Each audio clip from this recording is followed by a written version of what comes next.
in the South Coast League. And he said, Paul, are you kidding? Because I have no intentions on going back. I like it where I'm at. 2nd down and 7. Interesting defensive concept here by Irvine. We'll talk about this in just a second.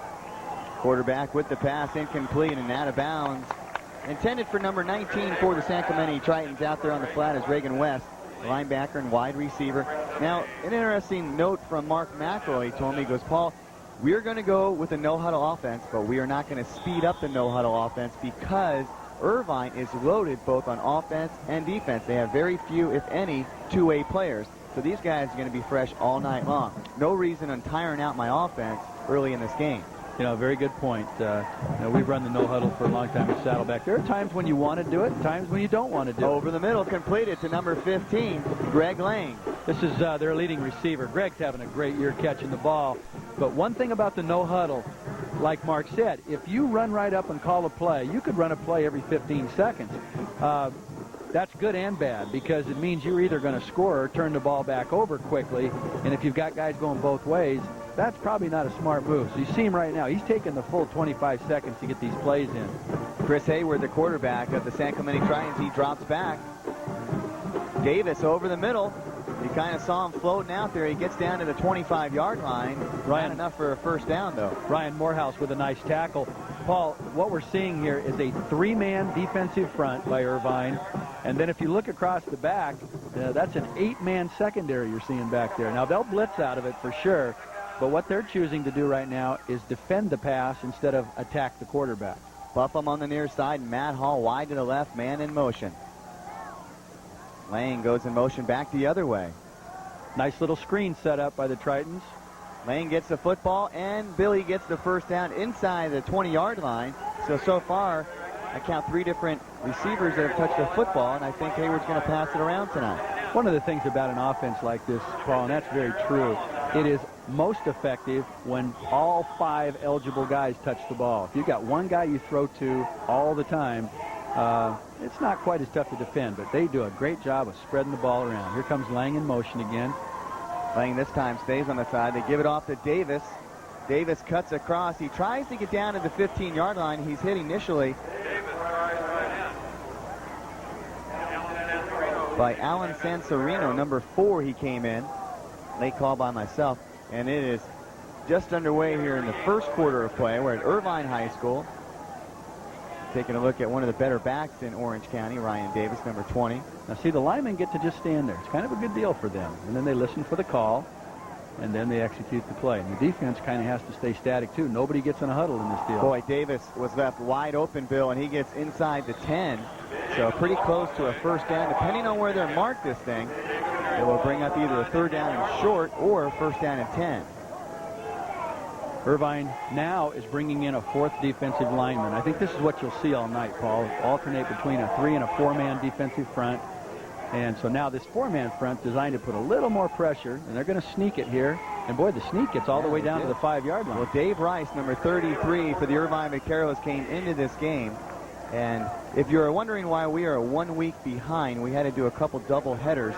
We will get back on track after the Saddleback Gaucho game next week. We'll be back right on track, dead even for the rest of the year, right after the Saddleback College Palomar game. And why is it you would be taking 2 weeks off here, Paul? We can tell everybody I'm thrilled for you. Paul and Bobby are getting married next week, and by this time, Bill, by this time, the way this airs, we'll be already married in Cancun. In Cancun. All right. So that's why we're a couple weeks shifting around here. But hey, congratulations from all of us. I'm sure all the people out there that have watched you for the last 9 or 10 years are thrilled for both you and Bobby, and very happy for you. Thanks, Bill. When you go to Cancun, and just relax. Don't call back for the Just scores. relax. No. Just go have a fun time. Okay. Well, it's 2nd down and 4. 8 minutes exactly to go in this first quarter. San Clemente has had the ball the entire 4 minutes. In the corner of the end zone, I think Hayward just got rid of that ball. His wide receiver out there was covered pretty tightly, and that's Lang. Lang is the go-to guy early in this game. That's right. I think Darren Bell had him covered very well. They played man-to-man. They were hoping for a little rub pattern, maybe try and catch him in man and pick one of those guys off. But a smart move that time by the quarterback, Chris Hayward, to just throw that ball away. The ball's still resting on the 4-yard line, Paul. It's 3rd down, And remember, a spread offense like this runs out of room. When you get near the goal line, there's not as much room to throw the ball. So let's see what they do. Davis sends the man in motion. He's looking right over. He had a man open. He goes back to the other guy. Touchdown, Triton. Now he had a man open. Hayward was patient, and he found another guy open. Very patient, and touchdown. I believe that one went to number 19. Reagan West. Reagan West. That's a nice job on the bootleg pass. And, you know, he did run out of time because he got some pressure. But when you run crossing routes like that in the end zone against a man-to-man type of defense, somebody's liable to rub off and come free, and that time it was number 19, Reagan West, a 5'10", 187-pound wide receiver. A good-looking drive all the way down for the San Clemente Tritons. The point after attempt, and it's up, and it is good. 7-0 with 7:52 to go in the first. The Tritons lead it 7-0.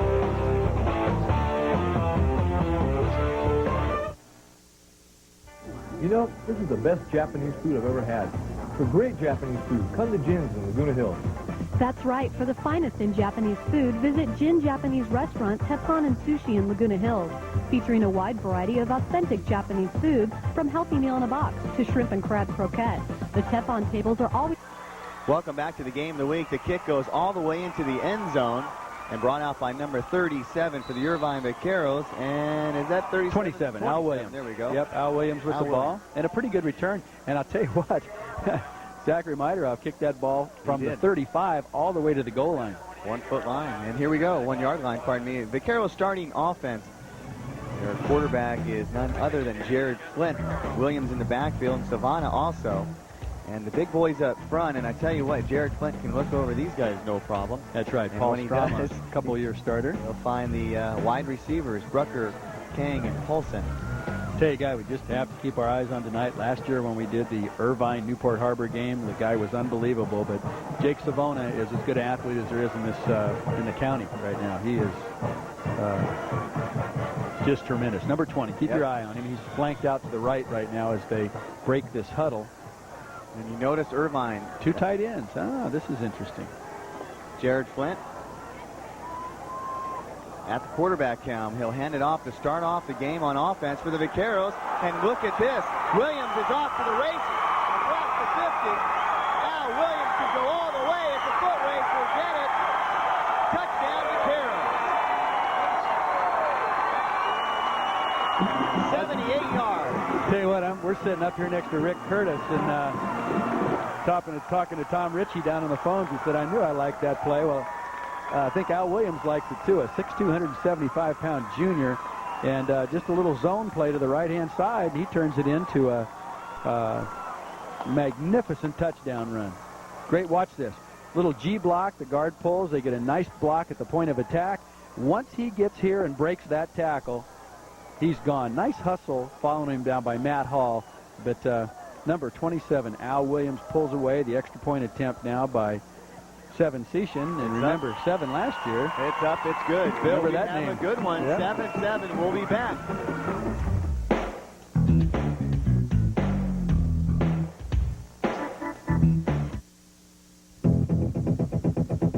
Costa Mesa. Boy, it doesn't get any better than this. 7-7 and 7:28 left in the first quarter. Al Williams goes the length of the football field because he returned the kick from the 1 yard line out to what, the 20. Ball's on the ground, Paul. Yeah, you're right. Let's see who Irvine says they have Irvine's it. They do. Got it. They knock it out of the hands of Ryan Davis. Number 31, Steve Ubel comes up with the ball. So the Vaqueros with the first turnover of this game. And I'll tell you, Paul, I hope the lights and the scoreboard all work, because this could be a Donnybrook here. Well, I started to say Al Williams goes the length of the football field as we watch Ryan Davis lose the football here. He gets knocked out of his hands. Number 82 put his hand in there. Ryan Morehouse knocked that ball loose. Recovered by Irvine. Now they have trips to the near side. Now this looks like the Irvine offense I'm used to. 3 wide receivers. He's going to get rocked from the back, and he gets brought down on the 25-yard line by number 55. We'll take a look at the lineup for the San Clemente Tritons. They're starting D coming at you in just a second. Tyler Wojciechowski with that tackle. And there he is, Wojciechowski. And the guys up front. And they'll be pressing Jared all night. Donahue and West. West already with a touchdown. Hall, Nickel, and Crowell in the backfield. I'll tell you, when you look at the defenses, it's interesting to me to see how these teams are going to defense each other. I think that's the offenses are very similar, and you can see right now number 11, Jared Flint, checking at the line of scrimmage. There's Williams again, but this time off of the corner. Number 19, as you mentioned his name before, Reagan West comes off the corner to make that tackle. Irvine, very few players going both ways, one or two maybe, and on the other side, San Clemente, a whole bunch of guys going both ways. Well, Bill, I started to say Al Williams, he's got 100 yards tonight because yes, he does. He caught the kickoff on the 1-yard line. He takes it at the 22, goes 22 yards on the kick return. The first play, he gets the handoff, and he goes the rest of the way 78 for the touchdown on the handoff. So that's where we're at, 7-7, two wideouts on the near side. Williams goes in motion. Flint takes a look at him. A quick pass out on the near side. Middle screen. Brucker did not put his knee down, and he moved up the field. Now, in high school football, if you put your knee down, obviously you were down. And so Brucker went down there, kind of secured that ball, got right back up in his running position, and made it up the field. You can see that San Clemente and defensive coordinator Steve Crapo, they have some built-in blitzes. Now, you can see right now, when that back went in motion and emptied the backfield, they're going to bring number 10 off the corner, Tim Hershag, right now. And nice to see Tim out there playing. He's still growing. Remember when Tim was about 5'8"? He is now 6'3" and 193 pounds. Well, a 40-yard field goal. Remember Seven Station? Remember last year? Boy, now, that's going to be a delay of game penalty. And so now that's going to put the ball back at about the 27. I think that's where they'll mark it. Yeah, we'll call it the 27-yard line. The ball will be spotted at about the 35, so it's going to be a 45-yarder. But if you'll remember a year ago, Paul, this guy, that's well within his range. Yep. So this is going to be we'll call it a 46-yard field goal. 46 coming right back at you, too. You'll be able to see it on this end zone camera in just a moment. Seven Station, the kick, and it's going to be too short. So the Tritons will take over, and Vaqueros do not capitalize on the turnover. And I want to go back a couple weeks ago and just talk about something that the Saddleback Gauchos did, and I tried to call him all week long, and his phone was either dead or busy, and that's Bill Cunity, the head coach, and next week you're going to see Saddleback and Palomar on the game of the week. But how about it? The Gauchos go up and they take on Long Beach, and they beat them on what was, I believe, the last play of the game, Bill? Pretty close. Pretty much the last play of the game. Pretty close. You went for the 2-point conversion. You win that game 29-28. I just asked you before we started this game, and I said, hey, was that rank on, as one of the best of ever for you in coaching? And tell us what you said. Oh, I'd say there's wide open in the middle of the field again. This is number 15, Greg Lang. A nice throw that time. Chris Hayward right on target. Paul, I was so happy for our players. We were ahead 21-7 at halftime. Long Beach came back. They took the lead with about 2 minutes left, 28-21. And we just have a bunch of guys that they just don't understand the word quit. Yeah. And, Justin Vetter led us on an 80-yard drive, and we scored and went for two.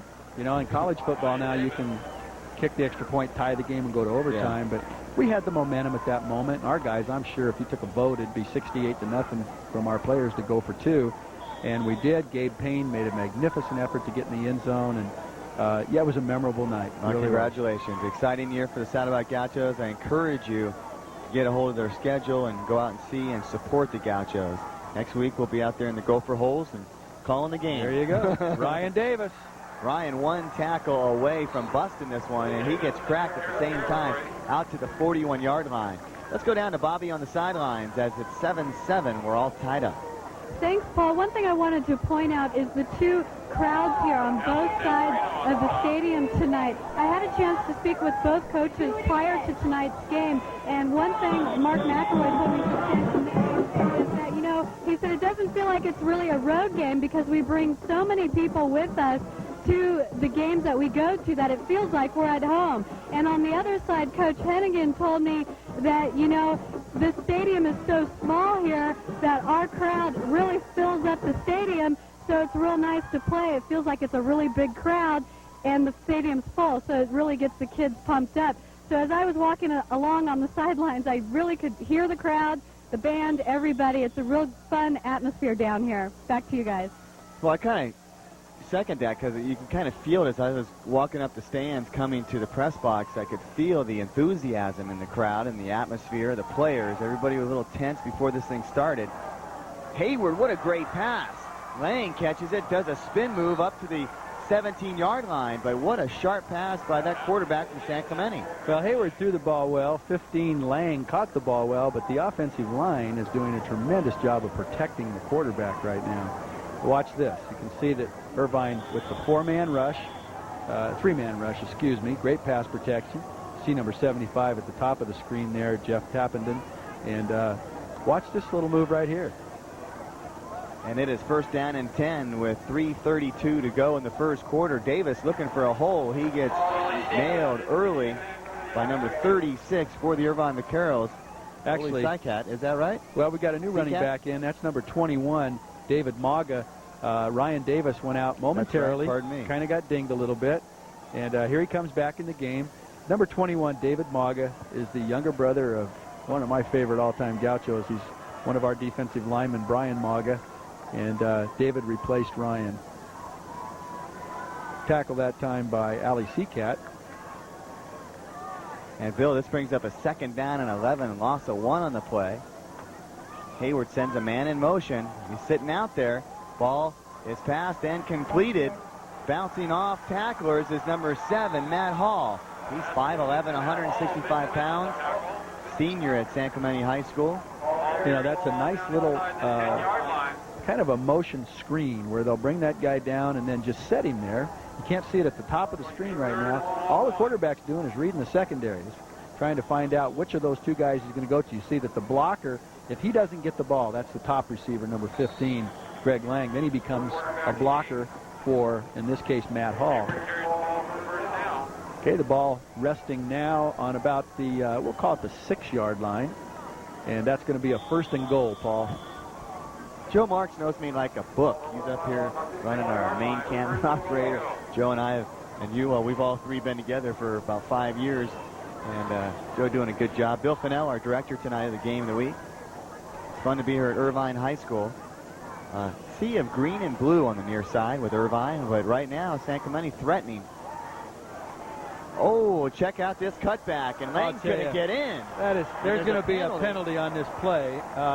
And it came from the back judge, and it may be a block in the back on San Clemente, and he's marking the spot of the foul at the 1-yard line. But what a great move by Lang. Greg Lang, what a terrific job. This is another little quick screen. They're going to call it a clip. Actually, it started out to be a pretty good block, and then I don't know if we have it on replay or not, but as Lang made the move to spin back to the end zone, then the blocker ended up hitting one of the Irvine guys in the back. Let's see if we can see it, okay? Now watch at the bottom of the screen. We're going to see a block that starts out to be pretty good. And right there, the one just coming into the end zone. And I'm going to say it was Reagan West. It's almost something you can't avoid. He's trying to block that guy, and the guy turns his back. But good call by the official. It moves this ball back to the 16. Oh, we'll call it the 15-yard line, Paul. You saw one of the players from Irvine slip, and it's a little dewy out here. It's been hot all week in the Southern California area, and the ocean is cold, so it's been creating a lot of fog, a lot of dew in the air, and these guys are starting to slip around a little bit as it sets in. You know, I play softball down in San Clemente, and our game was canceled, I guess now twice in a row because of the fog.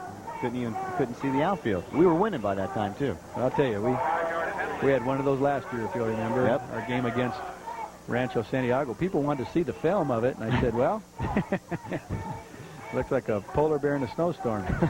First down and 10. 1:51 to go in the first quarter. Davis up the middle. He's going to barrel down to the 2-yard line, maybe the 1-yard line on that second effort. Well, he got the penalty yardage back. He took the ball all the way down to, I think they're going to mark it at the 2, and that's going to be second down now. Second and goal to go for the Triton. They scored the first time they touched it, and then Irvine scored. San Clemente got the ball back, but they fumbled. Irvine could not capitalize. They tried a field goal. San Clemente got the ball back, and Davis is right there on the edge. He's going to call him down at about the half-yard line. You know what's interesting about this? San Clemente doesn't change when they're on the 1-yard line. They still stay in that 4-wide receiver offense, and it's a little tougher to run the ball in there, but you also have the threat of just the little quick screen to get you in the end zone. How about though Ryan Davis running behind he's not running behind a fullback or anybody helping him. He's got the quarterback to throw a block, but really Davis all by himself. And this time it is the quarterback all by himself. The QB sneak, and did they single it yet? Yes, they did. Touchdown. They finally say he got in. It looked obvious up here that he got in. So Hayward with the sneak, and the Tritons are up 13-7.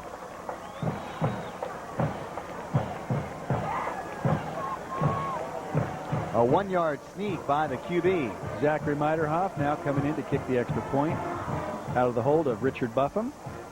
And with 46 seconds left to go in the first quarter, the Tritons lead at 13-7. They set up for the PAT. The kick is up, and it is good. 14-7. We'll be back.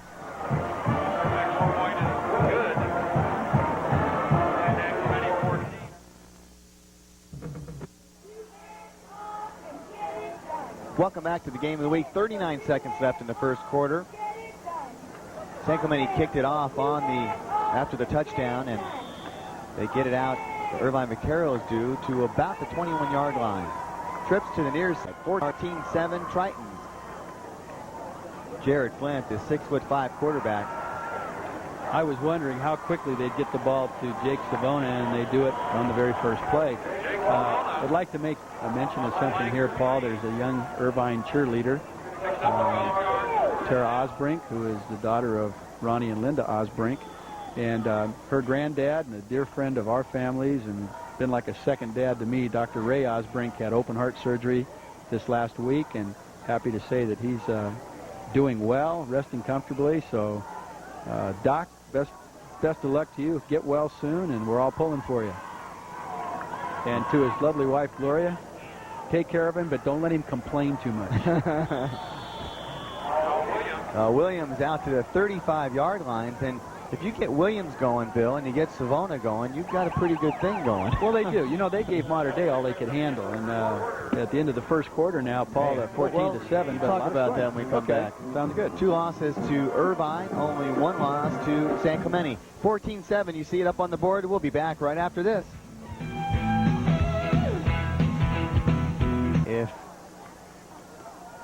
If we can only, wish that Sarah can get back here in a hurry to help us out on the game of the week. We miss her presence. She does a great job. 4th down and 5. There was a penalty while we were in a break. And nice this one punt is by really Seven punt. Station. Bill, he went all the way down to the 25-yard line that's laying out there. So the Tritons will pick it up. 1st down and 10, leading from their own 25, 26-yard lines. 14-7, as I started to say.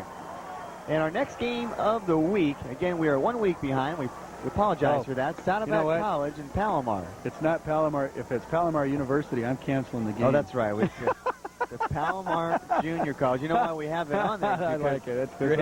Last week we did Chapman University. Maybe they have older guys than I think. Well, we know San Francisco did a couple years ago. Oh, brother. The Simple Green Orange County Bowl. Did they ever? Here's the 3-man rush again, and I think you're going to see Ryan Davis. One of the things that Mark McElroy, of course, likes to do, he's calling the plays from the sidelines by what he sees the defense doing. So Palomar does the same thing. You'll see that tomorrow night. So our defensive coaches, Eric Patton and Don Butcher, Dick Stutz, Scott Stark, they're going to have our defense just stand there until the very last second. We're not going to show the defense until the last second and try and perhaps confuse the play call. That's Palomar College taking on the Saddleback Gauchos. That Saddleback, we'll have that for you next week as Lang goes in motion. Langford comes back. They fake the reverse. A screen, and I'll tell you what. Boy, Davis got rocked once again. Number 23 for the Gauchos, Aaron Austin. Smelled that out. Did you hear what Bill just said? Number 23 for the Gauchos. Oh, for the Vaqueros. Did you know you just said that? Well, a Vaquero and a Gaucho the same are thing? very close, I think. We mentioned this just in our break, you and I, but Aaron Austin, his older brother Chris Austin, played for us last year. He's up at Santa Barbara right now. They waved that flag off. Richard Castaneda, David Nelson, Jerry Molina, David Chacon, and Sal Figueroa. And they waved that off because the ball was actually tipped. That's why there is no pass interference on a ball like that. But I see so many brothers of guys we talked about, the Buffums, the Halls, the Brophies. It's just so many of them, the Magas. It's kind of neat when you see the whole family playing. 3rd down and 5. That middle screen, Bill, has been really working. But That look, ball's on the ground again. Davis just gets popped like 3 or 4 times, and I think they might say that he was already hit and not going anywhere. But let's see what they say. They haven't signaled anything. Once they do that, they're going to give to Irvine. Once they signal for timeout, that means a change of possession. And you'll watch Ryan Davis. Number 31 is there to strip it, but that's the hit. Yep, there it is. Number 23. That's a great call. Aaron Austin again. Yep, great call by the officials right there. And nice job by our people in the truck. Good work. Saw the ball loose. So that's the second fumble by the Triton. 1st down and 10. Vaqueros trying to capitalize this time around. They split the wide receivers with a lone running back. That's Al Williams. He already has a touchdown tonight. Jake Savona.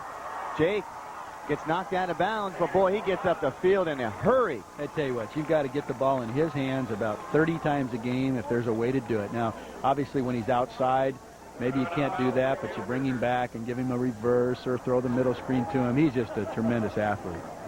And you notice, Bill, San Clemente has been very successful on the offensive side of the ball with that middle screen. Your thoughts about that? Irvine not detecting it? Are they kind of letting it go right now, playing soft? No, it's a kind of a hard play to defense, but I think both teams throw it, so they're very familiar with it.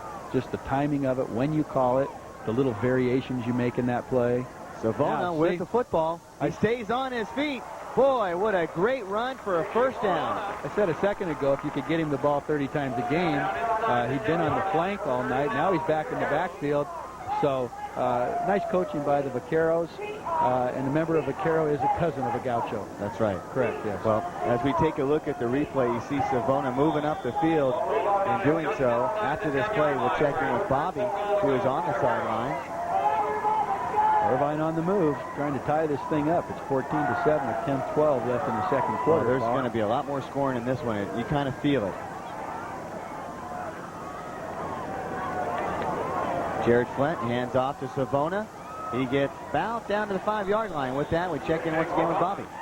Thanks, Paul. Irvine's defensive coaches must be very happy with Irvine's defense right now. Just moments ago, before that recovered fumble, the coach was telling the Irvine's defense, don't panic, but we really have to get control of this thing. And then they went out there and got that fumble. One thing Coach Hennigan told me about this team prior to the game is that they're a really focused team. They don't goof around a lot, and I think it definitely is starting to show. Back to you guys.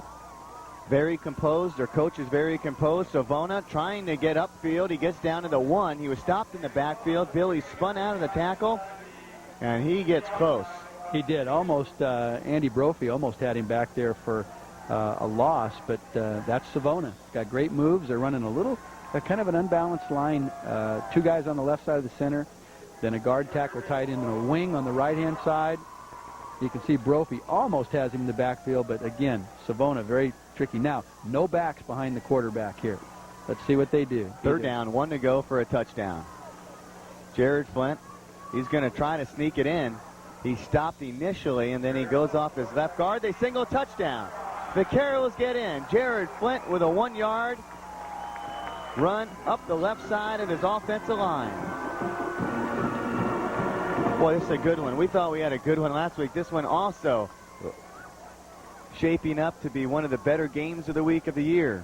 14-13. You see Flint. Now watch, he doesn't get in here, so he decides to go the opposite way, finds a hole and goes in. Nice second effort. Very nice second effort. 14-13, 8:46 left to go in this first half. The PAT attempt, and this one is good. We're tied up once again. We'll be back right after this.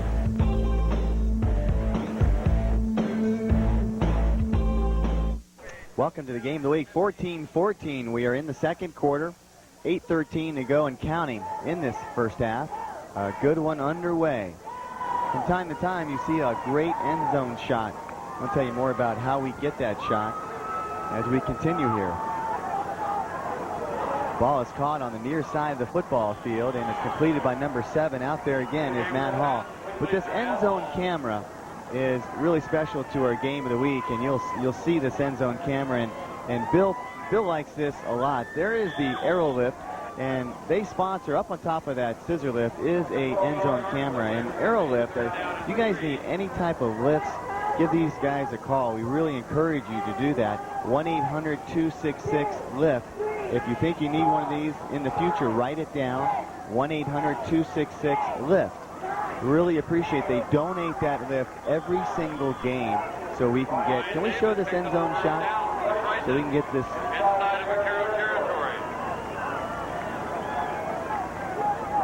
We can kind of show you what this thing is all about. There we go. It gives you a great idea from the back of the field and how these guys set up. And Bill, it's one of your favorite shots. Terrific view of a football field. Look at the formations. You can see the alignments. You can see all kinds of stuff. Hayward back to pass. He's been pretty right on all night tonight. He'll be short of the first down by about 6 yards. Richard Buffum with that catch out in the right flat. And in this offense, what they'll do sometimes is run the inside receivers off deep, and they'll let the outside guys drift up to 6 or 7 yards and just wait. And the quarterback knows if there's nothing open down the middle, he can always go to that guy. Sometimes that guy gets lost out there. They forget about it. It's a good thing to have. Hayward hands it off. This portion of the game of the week is being brought to you by one of my favorite restaurants in the county, and I think Bill will second me on this one, the Jin Japanese Nouvelle Cuisine. That's second, third, fourth, and fifth. Yeah, that's all your, definitely. He's on the corner of, Jin Japanese Restaurant is on the corner of La Paz and Moulton Parkway. They have the best chicken, fish, sushi, whatever you like, steak. It's awesome. Really encourage you to check it out. 3rd down and 5. Here comes the blitz. Watch out. This is the second time on this drive that Hayward has gone down. While we were in a break, Hayward went down. He got sacked. Had plenty of time to throw it, but finally ran out of time. Number 4, Alan Sansorino. Watch this. Coming off the top of the screen. Allen's there, and also number 23, Austin again. Austin takes him low. Tell you, maybe some old baseball players would remember that name, Sansorino. Dad Gary was a terrific shortstop at UCLA. And Alan Sansorino, a 5'11", 185-pound linebacker, 12th grader. Put him in position here where the Tritons are going to have to punt. I believe, is this their first punt of the night? I think it is. Yes, it is. 4th down and 11, so they are forced to kick this one away. Good snap. Vaquero's setting up for the return, but the punt is a little bit short. It will take a Triton bounce and go out of bounds at the 28-yard line, mark at the 29. So the Vaqueros, you look for momentum shifts in a game that is tied, and right now the Vaqueros have the momentum. They stopped the Tritons for the first time, and San Clemente, even though they've turned the ball over twice, Bill, and they still are tied, so it's interesting. Yeah, these offenses sometimes go in fits and spurts. Sometimes they look unstoppable. Sometimes the defensive pressure will slow them down a little bit. But here's a carbon copy. Irvine with their 4 wide receiver set. Williams at tailback and Savona split outside. So I'd like to see Williams get the ball again, too. He's showed us what he could do, but look at this pass. Going to Savona. He catches it. Boy, he's got one man to beat, being brought down from behind, out of bounds on the 11-yard line. One big play brought down from behind by number 36 for the San Clemente Tritons, Johnny Nicole. That was a wonderful throw. Watch this. It's a quick 5-step drop, and Jared just lays this thing right between the 2 and the 0 of Savona's jersey, and I'll tell you what, that is Johnny Nickel with the touchdown saving tackle. Here they come up in that 2 tight end offense again. Now you're going to see Williams run the ball, my guess. Johnny Nickel was right there. Here's Williams, straight up the pump. And the 2 tight end offense does a couple of things here, Paul. Number 1, it balances out the defensive front. You can't overshift against that 2 tight end front. The other thing it does is it really makes you defend the run a little more, so it opens up these wideouts. Number 10 on the left for Irvine, Ryan Brucker, and number 20 on the right, Jake Savona. 2nd down and 6 to go. 4:23 left to go in this first half. We're tied up. Nickel with a touchdown saving tackle for the San Clemente Tritons. Flint, he rolls out, but he's going to be brought down. No, he gets out of it. Look at this. Somehow he got out of it, and he's going to run for the end zone. Does he get in? Touchdown. Unbelievable play. That was an incredible effort. There's a guy who doesn't give up either. When you see what happens on this little bootleg pass, San Clemente has him sealed off on the bootleg. Watch this. He's going to fake the zone play.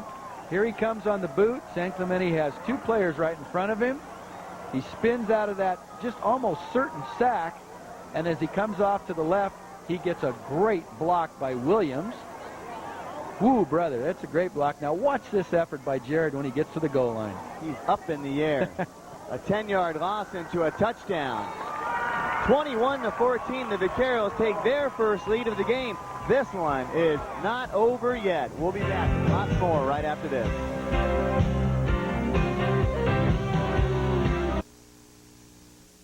21-14. This one's a good one. 4 minutes left to go in the first half, and the Irvine Vaqueros have just taken the lead.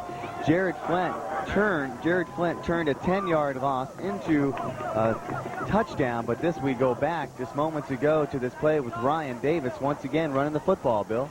There he gets another great hit out of the secondary and knocks that ball loose. That was number 49. And you know to put the hit on like that he time. Came up with it too. Ben Wynn came up that time, put a great pop on him. Well, Ryan Davis somehow found his paws back on that football. Got very lucky. Springs up but they're gonna move the chain gang here. They got 2nd down and 1 up on the. Yep, they do. So they made some yards out of the fumble, maybe 2. So it'll be 2nd down and 1. Trying to get readjusted. But what an effort by Jared Flint. He was thrown for almost a 10-yard loss, and he turned it into officially a 6-yard touchdown. Looking at some of these defensive backs here for Irvine brings up a name of a guy that just played so well for us at Saddleback for 2 years, Aaron Herr. A tradition of very fine players. And you know who I saw tonight? Of course, we went to high school together. Bob Jones. He's the chain gang guy over here for Irvine. Remember Ryan Jones, the linebacker? You bet. Well, Ryan is a professional baseball player. As you know, he signed, and Bob told me that next year he is probably going to be at AAA at Syracuse. Oh, well, you know what? He's headed for the majors. Going to be in the big leagues. Our Hayward. best wishes for Ryan Jones and great success. A very well-thrown pass. Good coverage. And falls incomplete. We go down to Bobby on the sideline. Thanks, Paul. I had a chance to speak to Coach Hennigan from Irvine prior to the game, and I was asking him about his quarterback, Jared Flint, and he was telling me that, you know, Jared played really well for us last year, but it's hard to be a quarterback when you're a junior. This year, though, he's playing even better than before. He also plays baseball in the off-season where his dad is a baseball coach, and Coach Hennigan had to say, you know, Jared really has athletic savvy. He is a good athlete, and he's definitely playing really well this year. One thing I wanted to ask you, if you guys saw when the offense came back off of the field, they said they were talking about number 36, Johnny Nicole from San Clemente, and they said we're going after him the next time. So I wanted to see if maybe you guys knew what it was he had done. Good question, because they did go after him, and Savona had a great catch and almost a touchdown, and made a pretty good play to stop Savona. We got Bill stumped. Yeah. You stumped him, Bobby. You got stumped me. him. Jeopardy question number 4 and no answer. Let's recognize some coaches here, too. Head coach Mark McElroy, San Clemente, just doing such a fabulous job there, and all the guys on his staff, defensive coordinator Steve Crapo, offensive line coach John Hamrow, offensive line coach Brad Buddy, that name might ring a bell, great All-American at USC, and neat to have Brad in our community down in San Clemente helping out.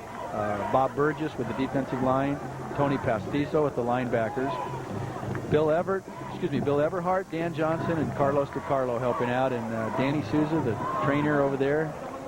Have to mention also, Bill, Brad Buddy helps out with the San Clemente train. Did you say that? I did, and there's the middle screen. Davis looking for a hole. He'll get pretty close to a first down, but he'll come up short. It was 2nd down and 10, and there is 3:20 and counting left to go in this first half. Something interesting there. That was Oscar Montesinos. What they did is they brought Davis in motion. Everybody ran to him, and then they did the screen to Montesinos. Watch this, Paul. Here's a good replay of it. You see Davis is on this side. They pump screen to him. Then they go back inside to number 22, and he does a fine job with this. Nice job of blocking there. Number 65 on the right side, Jake Morrow. Number 55, Tyler Wojciechowski. Can't run this offense without a good offensive line. Those guys are doing a good job. The clock stops at 3:03. Hayward has been the quarterback the entire night. And for the most part, Ryan Davis has been the lone running back. Maga came in for 1 or 2 plays. Davis with the football. Boy, he almost got brought down in the backfield. He's a slippery guy, in the back there. Yeah. Well, we have a quick break now. Coach Terry Hennigan's staff, the Irvine Vaqueros. Severio Brenner, Greg Colbert, Rick Curtis, Marcel Giuliano, Lance Neal, Tom Ritchie Sr. and Tom Ritchie Jr. and Barry Schulenberg. Great staff, been together for a long time. It's nice to see Tom Ritchie and his son over here helping out. Tom has done a great job with the quarterbacks, and that allows Bob Flint to be in the stands. Lang in motion. Kind of nice. A great block that was picked up, and boy, Lang got popped right at the 40-yard line. Irvine Vaqueros playing some heavy defense. Sansorino once again in there, Bill. Well, they got a couple back there. Greg Sansorino on one side, and his brother Alan Sansorino, number 4 and number 44. So now, don't get him confused. Now I'm trying to think back of what number Gary Sansorino wore at UCLA. Would it be number 4, maybe? I don't know. There's a lot of 4s out there. First down and 10, 1:52 to go in the first half. Now this is what we do a lot of. This is the empty set. No backs, shotgun, a lot of crossing routes, nice protection. And smart by the quarterback. A smart move by Hayward. If everybody's covered, you feel the pressure. Live to play another down, put the ball out of bounds. But I tell you, you got to give great credit to Irvine's coverage that time. Everybody covered. You know what they're doing? If you walk those 2 outside linebackers, Sansorino number 4 and number 23 Austin, if you walk them up on the line of scrimmage, this would be a Oklahoma 5-2 kind of a looking defense. By backing them off, they can blitz them, but they leave the 2 inside linebackers at home, and then you got 8 guys in pass coverage. Mark McElroy looking on from the sidelines, down the middle, and is caught and down to the 15, 16-yard line for the San Clemente Tritons. They have plenty of time, 1:36 left on the clock. Lang on the other end of that. Davis on the other end of that. You know, this guy, he's a strapping 170 pounds at 5'8", and I'm telling you, the guy takes a beating every week, and he's a pretty tough guy. On the Times of Orange County replay. Look at that. There's a great throw. Nice catch. When you've got 8 guys running around back there in the secondary, it's hard to find the holes. Yeah. And you got to give Chris Hayward some credit and some nice route running. You know, I'd like to talk to Davis at the end of the game, Bill. He's been hit harder in this game tonight than I can remember him being hit. I mean, they're really after him. When Irvine lays a tackle on you, they make you remember it. Well, a lot of good tacklers in that secondary. I'm impressed by the way they go after people. Very, very well-coached team. And I tell you what, I'm going to make mention of a guy. I get to do it every year, but Severio Brenner, who's coached the offensive line here for as long as I can remember at Irvine. Every year, I just think the guy does a fabulous job. I just watch their linemen on offense, how they, for years, they sprint up to the line, they get off, they stay on their blocks, and I've always admired what that man has done. Well, it's homecoming tonight here at Irvine High School, but at halftime, we'll check in with Paul Del Pizzo for a report. He'll talk to both coaches, Mark McElroy of San Clemente, Terry Hennigan of the Irvine Vaqueros, and take a look at Orange County's top 10 and how we stand in rushing and passing, and some good stuff from Paul Del Pizzo coming up at halftime. Right now, on the field, first down and 10. We're in the second quarter. Going deep in the end zone, a nice attempt by Ryan Davis. It's almost like Hayward had thoughts of going out of the end zone, but Davis said, I'm going to try to bring this down. Well, when you release 5 guys, now see where Davis is? He's a halfback over there, and he's running a little go route right down the middle of the field. Hayward looks off, great pass protection again, and he just misses this. Very fine effort by Ryan Davis. Now you can see Hayward at the line of scrimmage calling out the plays. Mark uses names for his plays and fun ones. You know, Brady Bunch and Mickey Mouse. And it's a fun offense to play in. And the players, here comes the blitz. Here it comes. Trying to get in. And they kind of change up for a little bit. I don't think that was intended for Davis. It might have been intended for Davis. Yeah. You know what it was going to be? It was a little slip screen, but the backers came, and you can't, with 5 offensive linemen, you can't block 7 guys. You know, Irvine with a nice plan on that play. And this is going to bring up a 3rd and 10, Paul. This is going to be an interesting call here. I think your go-to guy all night has been number 15, Greg Lang. But be interesting to see now. They kind of have him bracketed out here. Well, Matt Hall on the near side. The lane goes in motion. That's one thing you can do to kind of isolate him, is put him in motion. Here comes the middle screen. Here it comes. And it is caught. Plenty of room for the end zone down to the 5-yard line. Montesinos, number 22, Oscar Montesinos, 5'7", 150-pound junior. Tell you what, the middle screen has truly become America's play. Watch this. The lineman will chip. Nice job of dropping by the quarterback, and look at this. It's like the Red Sea parting when you run that play correctly. But a nice hit down here again. Stopped him dead in his tracks. Irvine Vaqueros with a nice tackle. Yeah, John Taylor. That time. John Taylor with a good hit. They can, 1st and 6. as you say, put some plastic on them down there. Well, Davis gets down to the 1-yard line. If they keep going the way they're going now, we could be all tied up at halftime. Do you have any pretzels here, Paul? No, I think we can probably. Well, I don't have any up here. Is that what you're asking? I don't know. They have them here at the stadium. I'll go get you one. This could be a pretzel-free stadium. Get Bill pumped up here. You ever seen a pretzel-free stadium? No, I haven't. No. I'll get you one. 2nd down and 2. There's a football game going on. Here we go. A touchdown. What a great surge by that offensive line.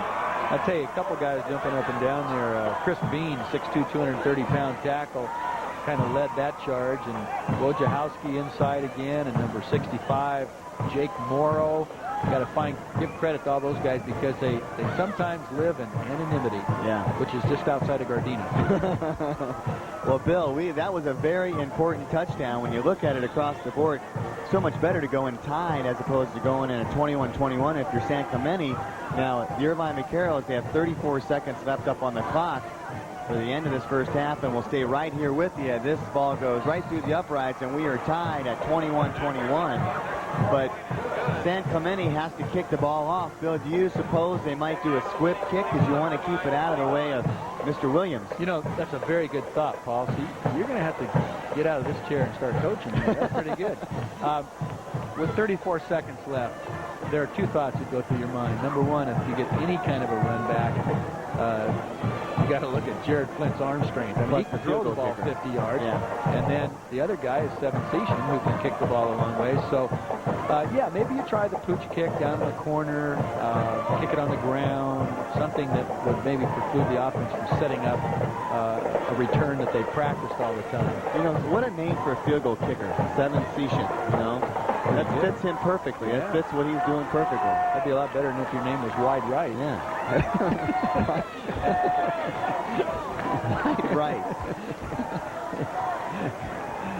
San Clemente, let's see what they're going to do. They're going to boot it. They're going to try to go into the end zone. That's the other thing you can do. Kick it in the end zone, and then you can't run it out in high school. You see who was back there to catch it, too? That's Jake Savona. So 80 yards away with 34 seconds. That's the San Clemente band having a good time across the field. Isn't that great? Promised we'd show them tonight, and we devote our football season, about 99% of it, to the football field and what's going on. And the band members and the cheerleaders, the song leaders, they do a great job in supporting all the athletes. Boy, they look like they're having fun. Yeah, they did.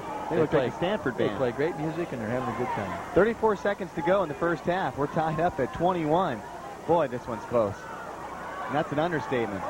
Now, Williams gets it across to the 25. That's a safe play. You're saying now maybe Williams can pop one for a long run. Oh, yeah. We don't throw an interception. You know, we're down to 22 seconds, and Irvine calls the timeout. So perhaps they're thinking now, with 22 seconds left, if you call a timeout in this situation, you're thinking about moving the ball down the field. Otherwise, you just let the clock run out and trot off the field. So Terry's got his guys down there right now talking to him, and you know, if you, in 22 seconds, I think you've got time to throw, if you really work at it, you could possibly throw 3 passes. If each pass covered 15 yards, 45 yards would put you into field goal range and stuff. But, hey, I don't know. Last week in our drive, the last drive of the game, we had 3rd and 10 3 times. Jeez. And what a nail biter. Yeah, young Mr. Vetter came through. Is that why you asked Bobby for a fingernail file? I had to. That's right. Just trying to find my thumbnail. 2nd down and 4. Savona with the ball, and boy, he gets a first down and then some. So they'll probably call another timeout right here. As they have to stop the clock to move the chain gang, and then we'll see what they do, because there's 16 seconds left on the clock. If they hurry up, they won't have to burn a timeout. I do believe they have at least one more left. They start the clock. It's at 13, 12. Now they'll stop it. Did you see that, Paul? You know, where the quarterback spikes the ball? I saw a play. You know, I don't sleep after football games. Yeah, you don't sleep much night. anyway, Bill. So I'm watching this game on TV about 2 in the morning on Sunday morning after our game last week. And it was a college game back on the East Coast, and a small college game. But the quarterback did that. He stepped back to spike the ball. The nose guard on the other team dove past the center, put his hands out, and caught the spike. Oh, my goodness. Interception. And now here's a little go route. Savona up in the air, picked off. Great play by San Clemente. Coming up with the interception is number 49, Luke Jerome, the safety. Boy, he showed his senior leadership there, Bill. He climbed the ladder and brought that one down. Excellent play. And again, what they're trying to do is run a little chair route or an out-and-up route to Savona, but the safety did a nice job. Watch this. You can't see the bottom of the screen, but there's the pump fake. And when you have an arm like Jared does, you can get this ball down the field quite a long ways. But a nice job by the safety. You know what you're hoping for there is maybe a tip ball, and if it's a tip ball, hey, it could turn into a touchdown. I mean, it did against the Chicago Bears last week, and Ryan Cox, who's not my favorite football player, did his little act again on the field. Well, we won't. I don't think you can take enough money away from a guy like that. I agree with you. Well, the time goes off the clock, and we are basically where we started. We are deadlocked. This one at 21. We started at 0-0. This should be a great second half. Coming up at halftime, Paul Del Pizzo checks in with the halftime report. We'll have that right after this.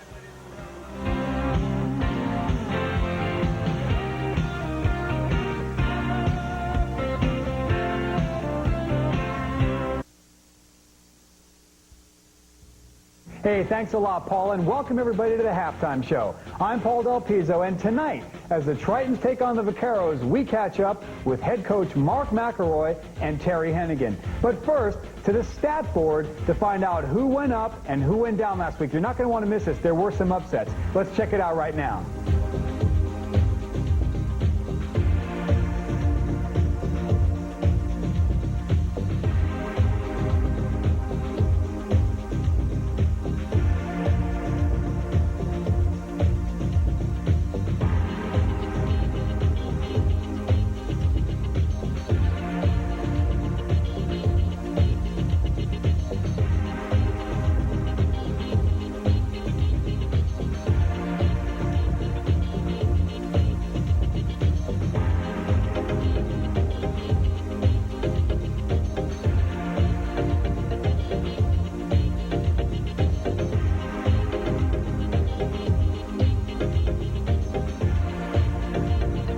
Well, as you can see, things are really starting to heat up around the league. Teams are really fighting for position. A lot of upsets taking place.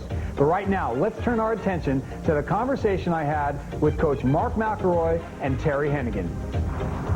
Irvine is a very good football team, probably the most underrated team in the county. The only 2 losses have come to the number 1 and number 2 teams in Orange County. So they're a very, very good football team on both sides of the football, and certainly going to be a very difficult task for us this week. Well, they're not an easy team to prepare for. Coach McElroy has done such a great job with that program down there, both offensively and defensively, but especially offensively.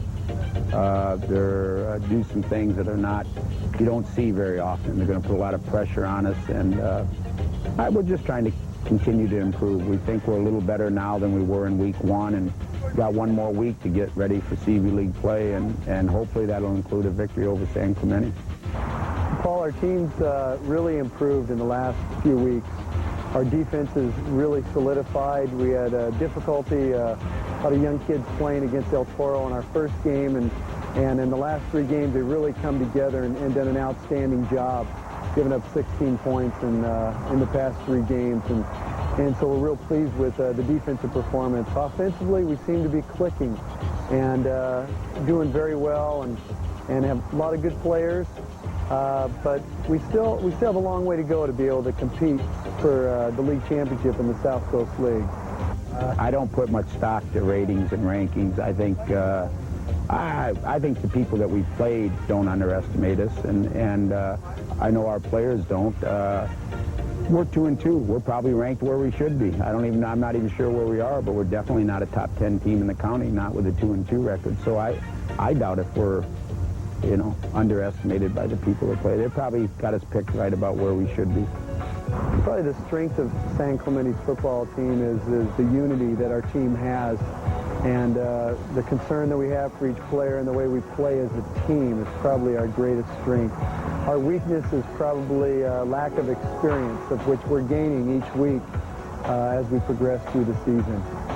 Well, they have the ability to do both, and I think Coach McElroy has set up such a program there. I think it's game night will determine it. He's going to look and see what we're trying to do to defend him, and then he's got a great running attack and a great passing attack, and he'll pick the one that suits him best, depending on what kind of schemes he sees from us defensively. I mean, they got threats every way. I mean, Davis is a great runner, the QB is a great runner, and they can throw the ball to any number of receivers. So he's got the whole package there. I think it's a matter of game night, him just waiting and seeing what he wants to try to do against us. In terms of our offense, Chris Hayward's got a strong arm and does a great job for us at quarterback and is improving every week.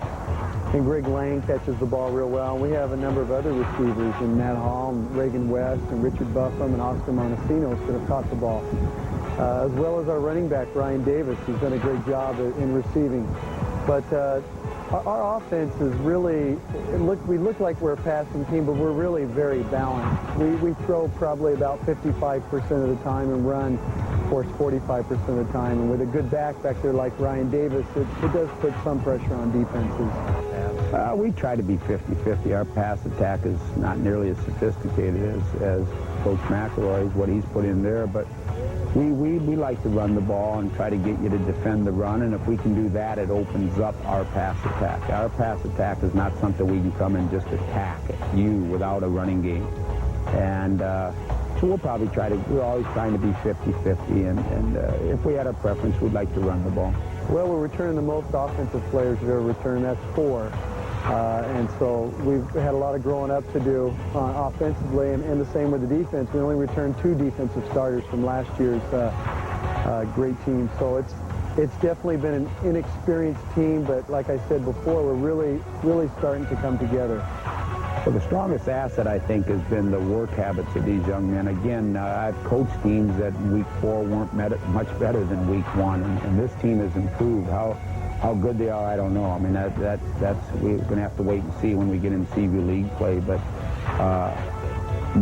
playing San Clemente is like some of our other games. It's a good test to find out how we will fare in the CV League. And I think playing good people is going to prepare us. If you can defend a San Clemente, hopefully you're prepared to defend an El Toro or Newport or Santa Margarita or CDM or Woodbridge. So I think the strength right now is just we're improving and we've worked hard. Weaknesses, we're not very big, and we're not very fast.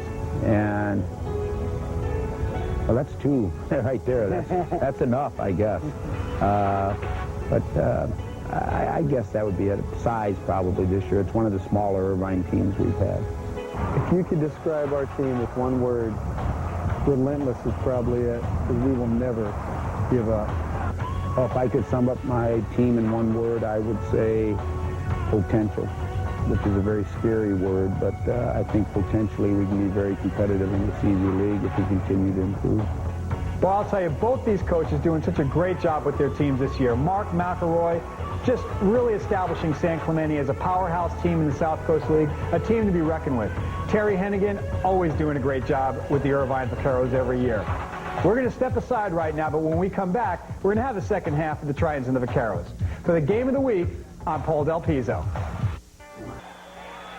Welcome back to the Game of the Week. We are tied at 21, but Irvine has just fumbled the football at the start of the 3rd quarter here, and San Clemente has recovered it. They tried to throw a tight end screen, Paul, and the ball was fumbled, and this is a huge turn of events because just previous to this, Jared Flint had thrown about an 80-yard touchdown pass to Jake Savona. It was called back for offensive pass interference.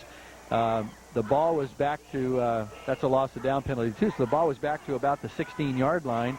And here's the screen to the tight end. The ball's knocked out, and eventually San Clemente recovers this, and now they've got the ball first and goal on the 7-yard line. And San Clemente's There's Ryan Davis. Look has at the that football, guy. And Bill, he gets down to the 1-yard line.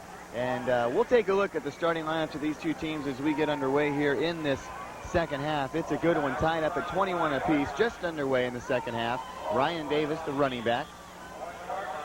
Hayward in the backfield, also at quarterback. He's been there all night. He's done a wonderful job. There's a good look at Ryan Davis. Quarterback sneak and another Hayward, great push by that in. offensive line. Bill, how about that turn of events exactly the way you said it? Hayward gets the touchdown, and now the Tritons, they have the lead. A delayed call once again, but he gets in for the score. This makes it 27-21. Some guys have got to be happy right now. John Hamrow and Brad Buddy. John's an old gaucho, used to play for us at Saddleback a few years ago. And, of course, Brad Buddy played with the Kansas City Chiefs, was an All-American at USC. And, boy, Brad looks so trim and fit over there. I'm going to have to talked to him ask him what his diet I is. said the same thing. He looks great. Good. Well, the extra point attempt. And there's shovel a pass, and this was an important play because they were not going to try to tie this one up or not let it get tied up unless once Irvine scored again. They go for the two. They don't make it. 27-21. We'll be back. Victor Flores with the big play.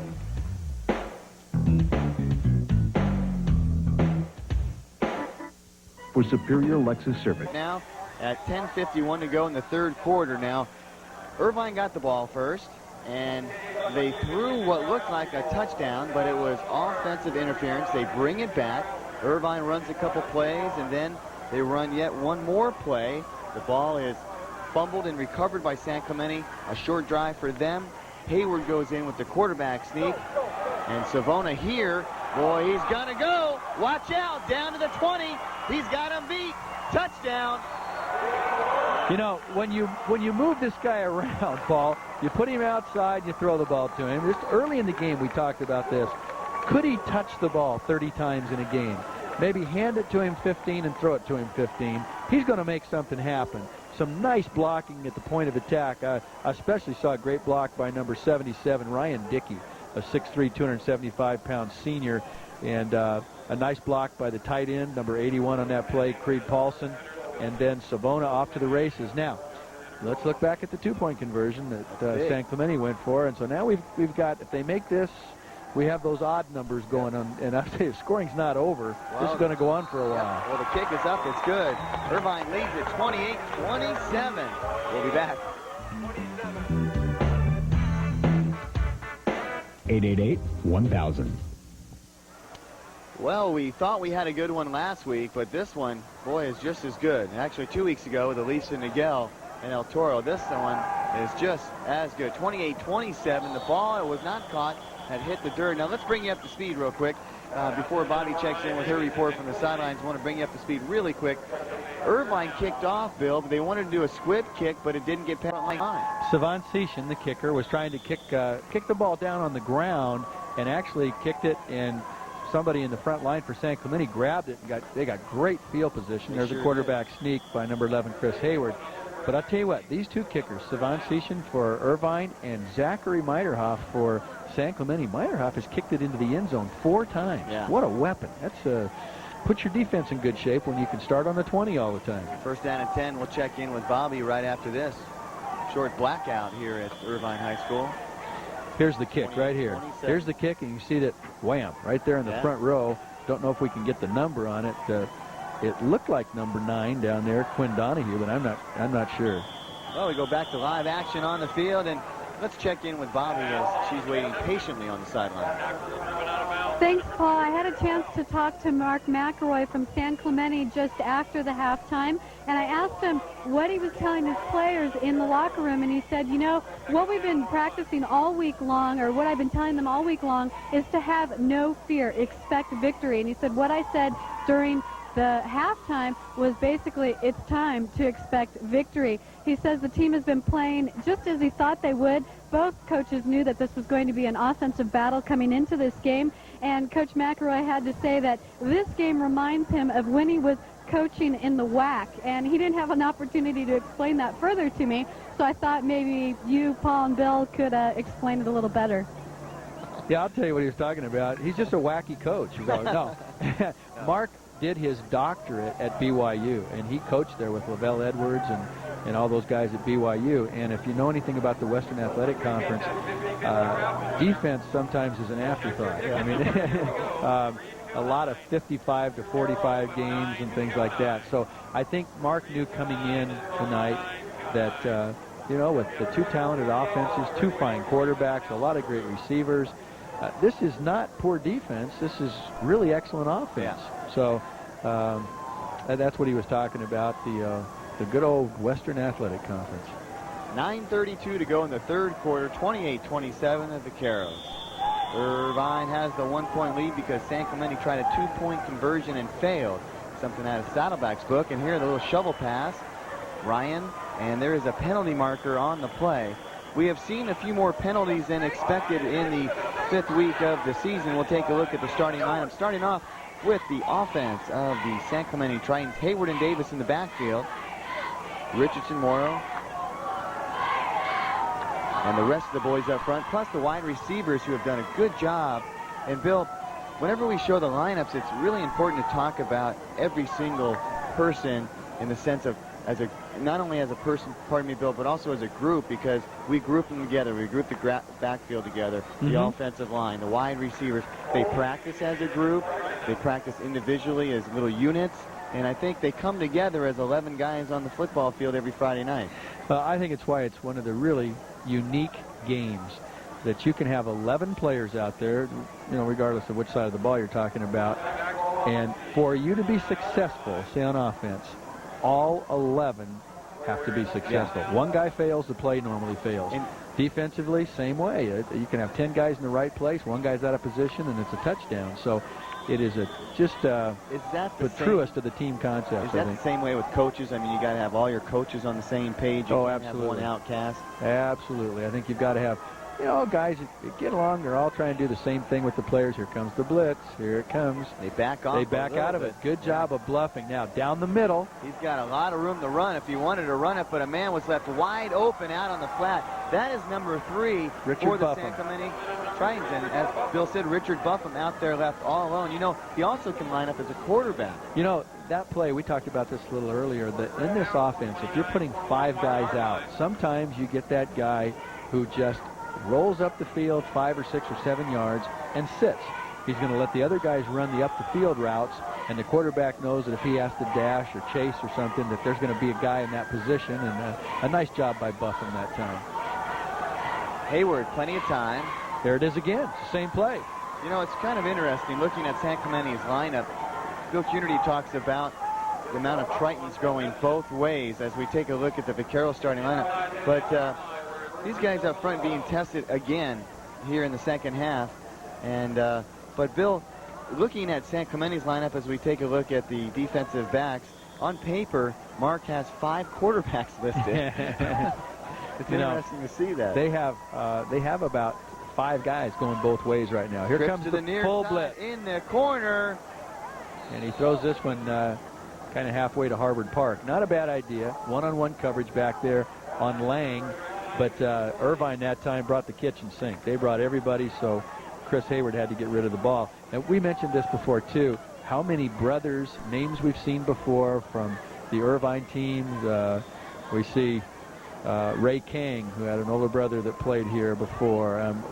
Bunches of them as you go through. Aaron Austin's older brother. You could go through a bunch of these. San Clemente has tons of them. Buffum, Brophy, trips to the near side. Maga, bunches of them. There's Ryan Davis.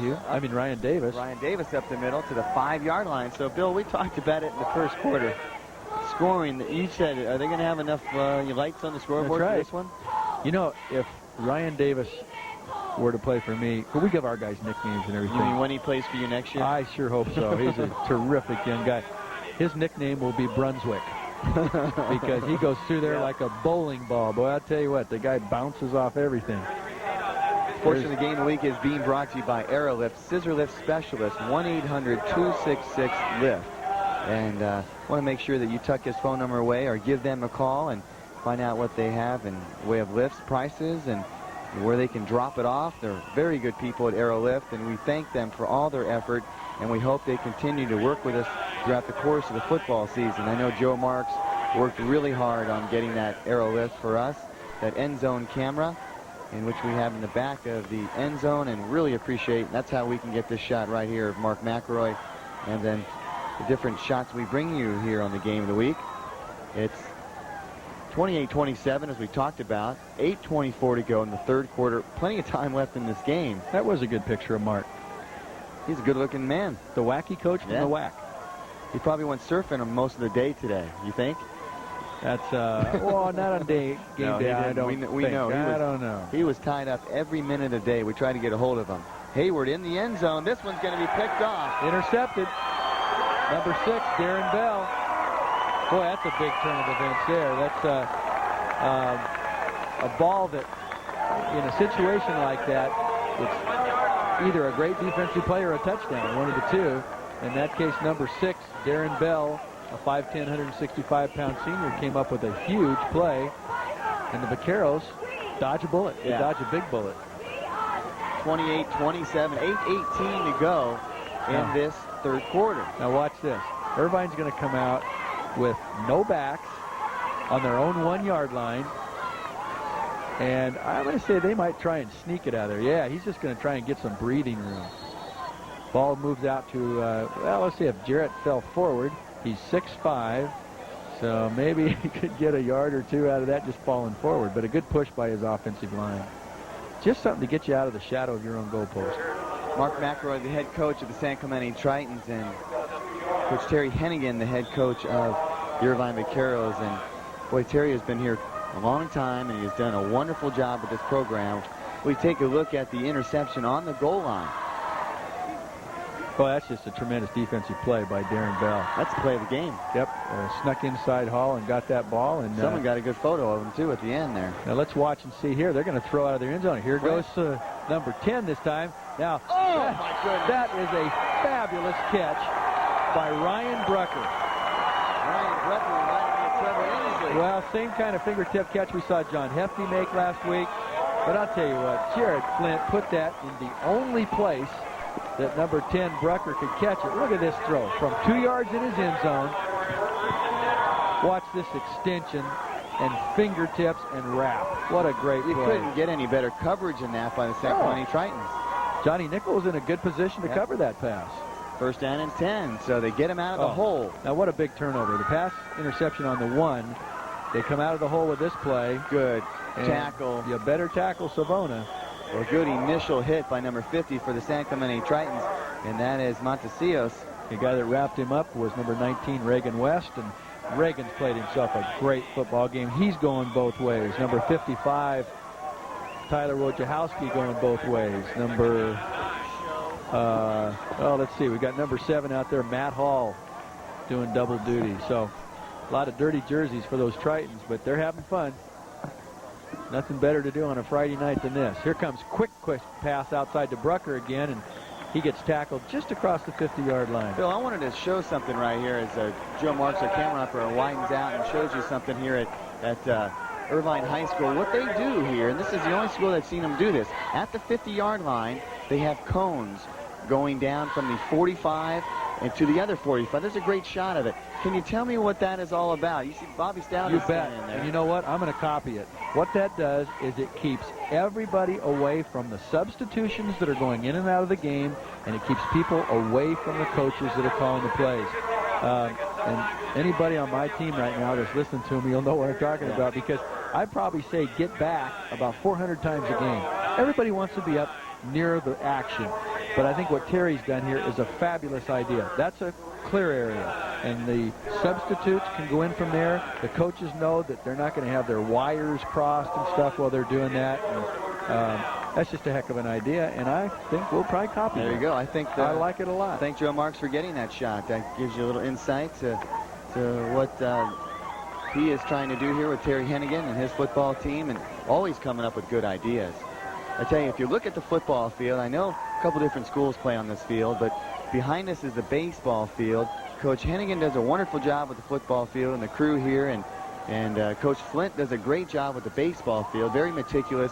this school, I know Irvine is a very planned community, but tell you what, they go by the books here at Irvine High School, and they do a wonderful job. I want to mention it. I'm not sure if Bobby will be able to get her tonight or not with this great game we have at hand. And I'll tell you right after this, the quarterback sneak. But Rita Whalen was nominated the homecoming queen tonight for the Irvine Vaquero High School, and want to congratulate Rita. They put on a great show at halftime. Also want to mention the color guard, and Bill made reference to me at halftime about this. We do have an injured player on the field right now. Looks like Andy Brophy's down right now for the Tritons. The color guard did a wonderful job tonight, and we will show courtesy to this young man. We'll step aside, and we will be back right after this.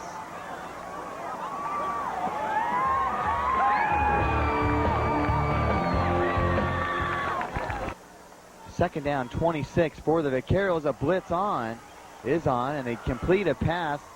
The Vaqueros try to get something going here, and they complete it to Ryan Brucker. I see what Steve Craple's doing right now is he's decided to put a little pressure on Jared Flint, and then they've been playing kind of a bend but don't break defense, and right now he's starting to bring Hershag and Reagan West, get some of the blitz package going here, and it's been very successful.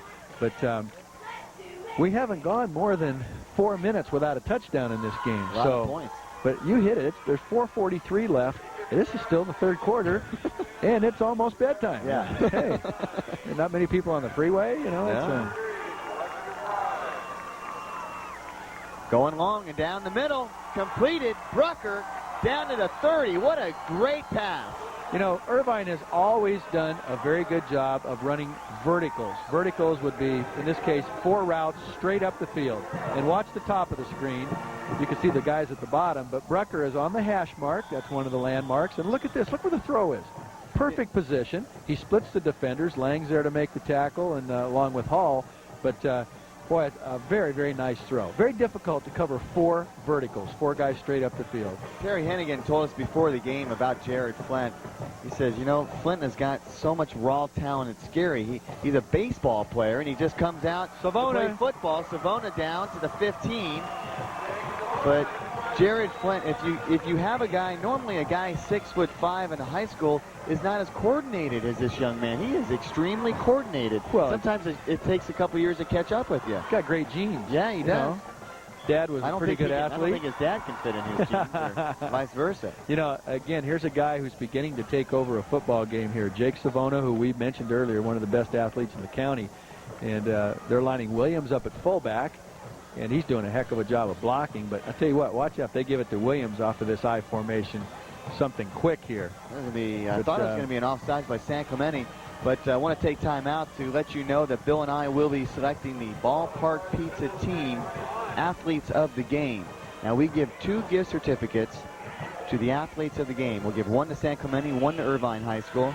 Also tonight, sponsored by Southern California Screen Printing in Irvine, California, the Attitude in Motion Award. A couple killer shirts, 2 of the best attitudes, and that's going to be hard to pick. Also tonight, we will give a T-shirt with the Attitude in Motion Award to San Clemente, and also an Attitude in Motion Award to the Irvine Vaqueros. And take a lot of thought in giving out those awards, and also Bobby does a wonderful job of putting them together. So we are looking forward to, at the end of the game, giving those awards out. Again, Ballpark Pizza Team, 4 different locations in South Orange County. 2 in Mission Viejo, 1 in Rancho Santa Margarita, that's like going to Disneyland, and also 1 in Laguna Niguel. Second down and 6, 2:55, as you saw. The clock, the band, everybody's getting kind of fired up here. High formation. Flint to Savona. Savona cracking up the middle down to the 5. But he's got great acceleration. We're seeing 2 very, very good running backs here. Ryan Davis from San Clemente, Jake Savona, and again, a guy we haven't heard much from recently, except for the first play of the game when they had the ball, number 27, Al Williams, who's just a junior at 6'2" and 175 pounds. But there goes Savona. They don't have much regard for their body. They just go flying in there. Can I ask you a question about if Irvine scores, Bill? Do they go for 2, no, or do they play it safe and you go for 1? You just keep right on adding 1s all the way through this, but San Clemente will do that on their next possession or next touchdown. Okay, ball's resting on the 6. There's Savona. Oh, what a terrific play. And I want to make sure I get the number. It looked like number 54. Let's see if he gets up. Yeah, 44. 44, I'm sorry. Number 44 in there, Brandon Reed. Boy, I tell you, that was a great pop. Yeah. Nice job by Brandon. Brandon Reed, 6'2", 206-pound junior. So I want to thank both coaches for spending time with Paul Del Pizzo, and really appreciate that. All the coaches have been so welcome and warm to Paul Del Pizzo coming out during the week and interviewing them, and gives us a chance to put the coaches on. You know, we haven't been able to do coaches' corners because of all the forums, a lot of elections going on in our community. We want to pay attention to that as Savona tries to get down to the 2-yard line.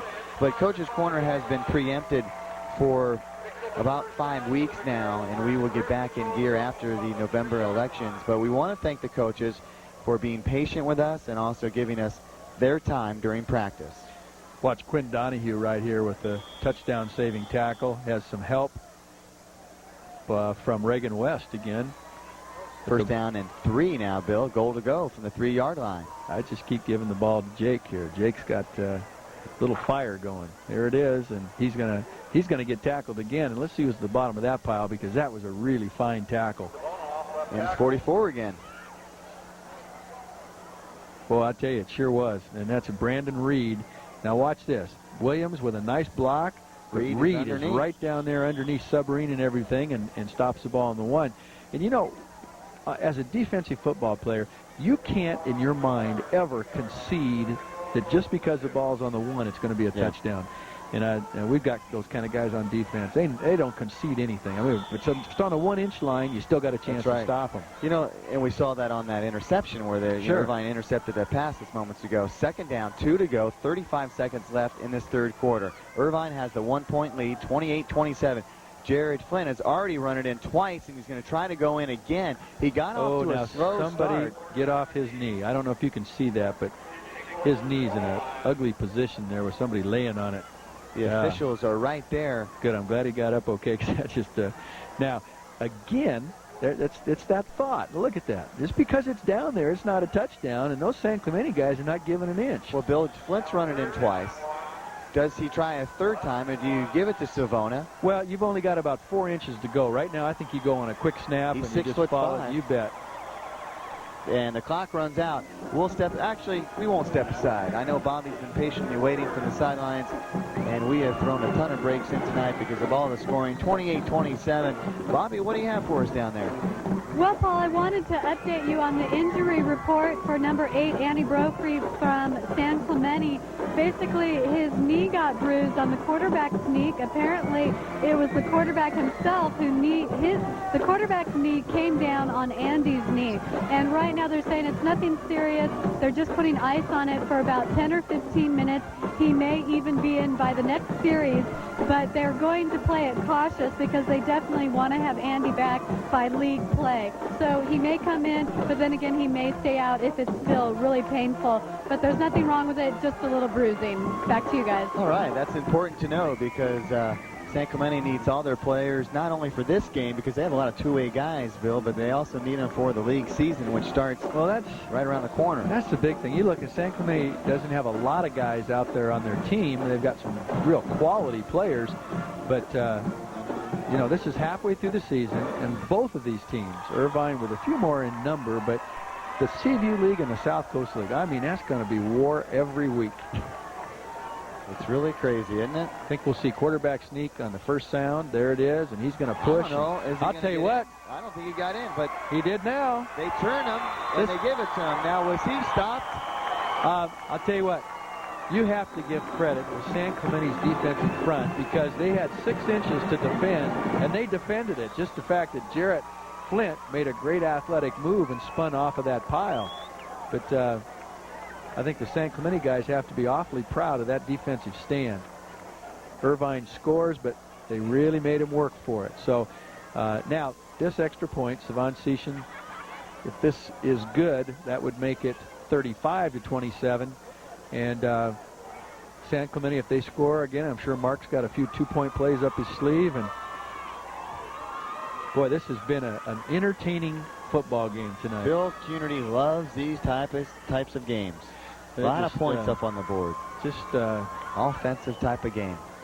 I just like Scoring. the games. Yeah. Took you a second to get that out. What the heck? Just like doing this. We're having fun. Fun to watch these guys. Snap the kick, which is very important. It's up, and it's 35-27. So San Clemente will have to score and then get a 2-point conversion to tie this one back up.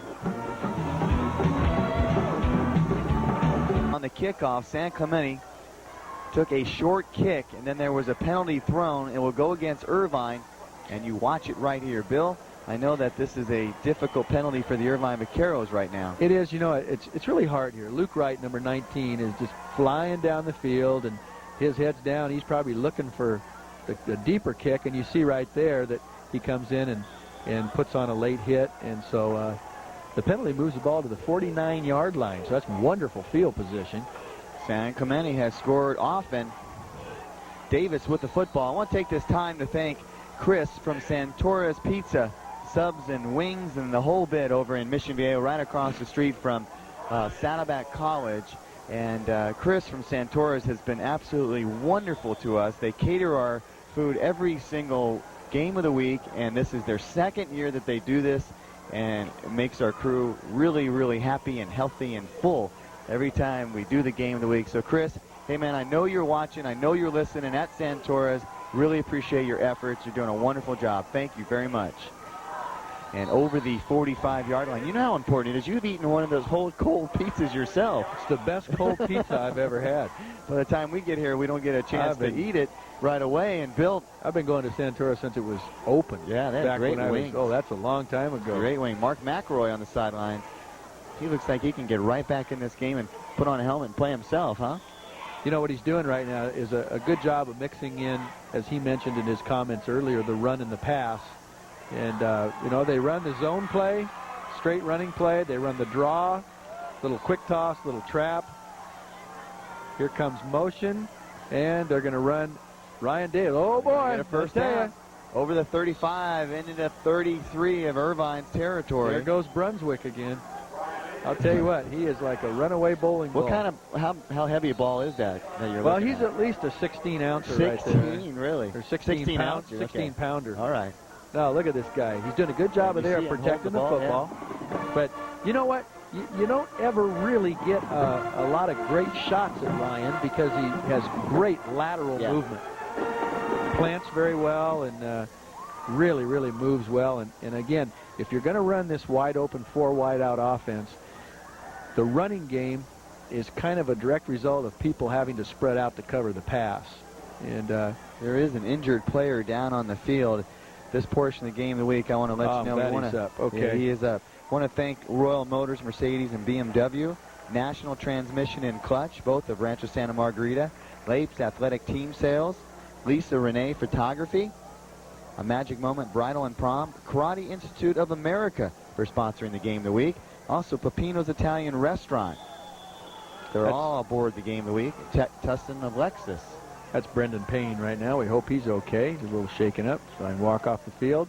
First down and 10. Davis in motion from the shotgun formation. Here's a screen. Hayward. No screen. They go back to the middle. And interesting, we saw that once before. This time, number 22, Oscar Montesinos again. They'll set number 20, Ryan Davis, up on screen right. And Hayward does a nice job of looking off, and then they'll come back to the other back on screen. And to Irvine's credit, now watch this. Davis will slide over here to the right. Hayward looks at him, pumps there, and comes right back to the screen in front of him. But, boy, Irvine's ready for that. They're doing a good job defensing that. You know, we have two running backs on either side of the ball that are very similar and two quarterbacks that are very similar, both in size and height. Quick release, and it is caught and brought down, and it is good. So out of bounds goes San Clemente's number 22, and he's had a good night tonight, Montesinos. And that was a great blitz by Aaron Austin. Yeah. And you've got to give Hayward credit, because if you're in this offense, you know you're going to get the blitz like that every once in a while. And boy, those feet, that's a great throw under intense pressure. Well, Bill, you know, you look at Flint, he's 6'5" at quarterback. This young man, Hayward, is 6'4". Savona, wearing number 20 for Irvine, he's a very good running back. And Brunswick, you know, number 20, Ryan Davis, he's filthy dirty. San Clemente jumps off sides. They're both very similar when you look at these two offenses. Sure, I'd say you put Ryan Davis on top of Chris Hayward's shoulders and let him throw a pass down there to Lang, and nobody will touch him. No, you're right. I think the similarities between Jake Savona and Ryan Davis and the two quarterbacks, the numbers are all the same. Davis and Savona wear 20, and the quarterbacks, Hayward and Jared Flint, wear 11. And if I keep going here, we'll find out that they all have the same waist size. I didn't bring up that they have the same number on the quarterback. Shoe size, and here comes the blitz again. Now, 3rd and 6. Irvine may be checking out of this, but watch off the corner. Here comes Austin, number 23, off the corner. Watch the top of your screen. He's going to take Davis. Here comes the middle screen, and I'll tell you what, number 4 that time, Sansorino, came on the blitz.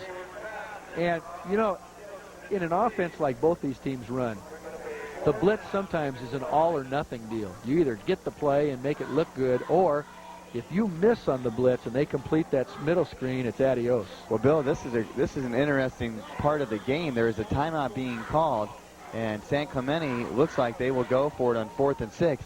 And I want to thank the Capistrano Car Company. Bill, I know you have 2 daughters, one that's in college and one that's in high school, but the Capistrano Car Company really caters to people with mothers and fathers that have kids in high school. I mean, they're a really good place to go for your first car. They're right next to In-N-Out Burger off of Avery Parkway, and they just do such a wonderful job over at the Capistrano Car Company. So if you're down in that area, if you're looking for a car, under $7,500, they have more expensive cars than that too, but if you're looking for a car in that area, give them a call or come on down to Capistrano Car Company right there in Laguna Niguel, I guess you could say, right off of Avery Parkway next to In-N-Out Burger. And you can get a hamburger, walk around the lot, buy a car. I tell you what, it's right smack underneath all that new freeway construction. Yeah. And that will open, hopefully, in our lifetime. You know, I took that from Crown Valley down to Laguna Beach. Isn't that a beautiful new freeway? It's a bummer that is where it's going. You know, it's a shame on what it is, but we have to have something like that. I'll tell you what, much. It's going to make travel from our area. Let's say Saddleback, from our school, if we had to go to John Wayne Airport, pretty soon we'll be able to get there in about 10 minutes. Yeah. That'd be terrific. Well, 4th down and 6. Big play for San Clemente. Trips to the far side. Here's the blitz. And it is just overthrown to Lang. I'll tell you what, give the Irvine coaches some credit. They brought Alan Sansorino this time on the blitz, and they just did not give Hayward any time to get that pass off. Look at him come right up the pump. Just out of the reach of number 15, Greg Lang. And boy, Paul, that is a huge stop. It is, because Irvine has been rolling down the field every time they touch the football.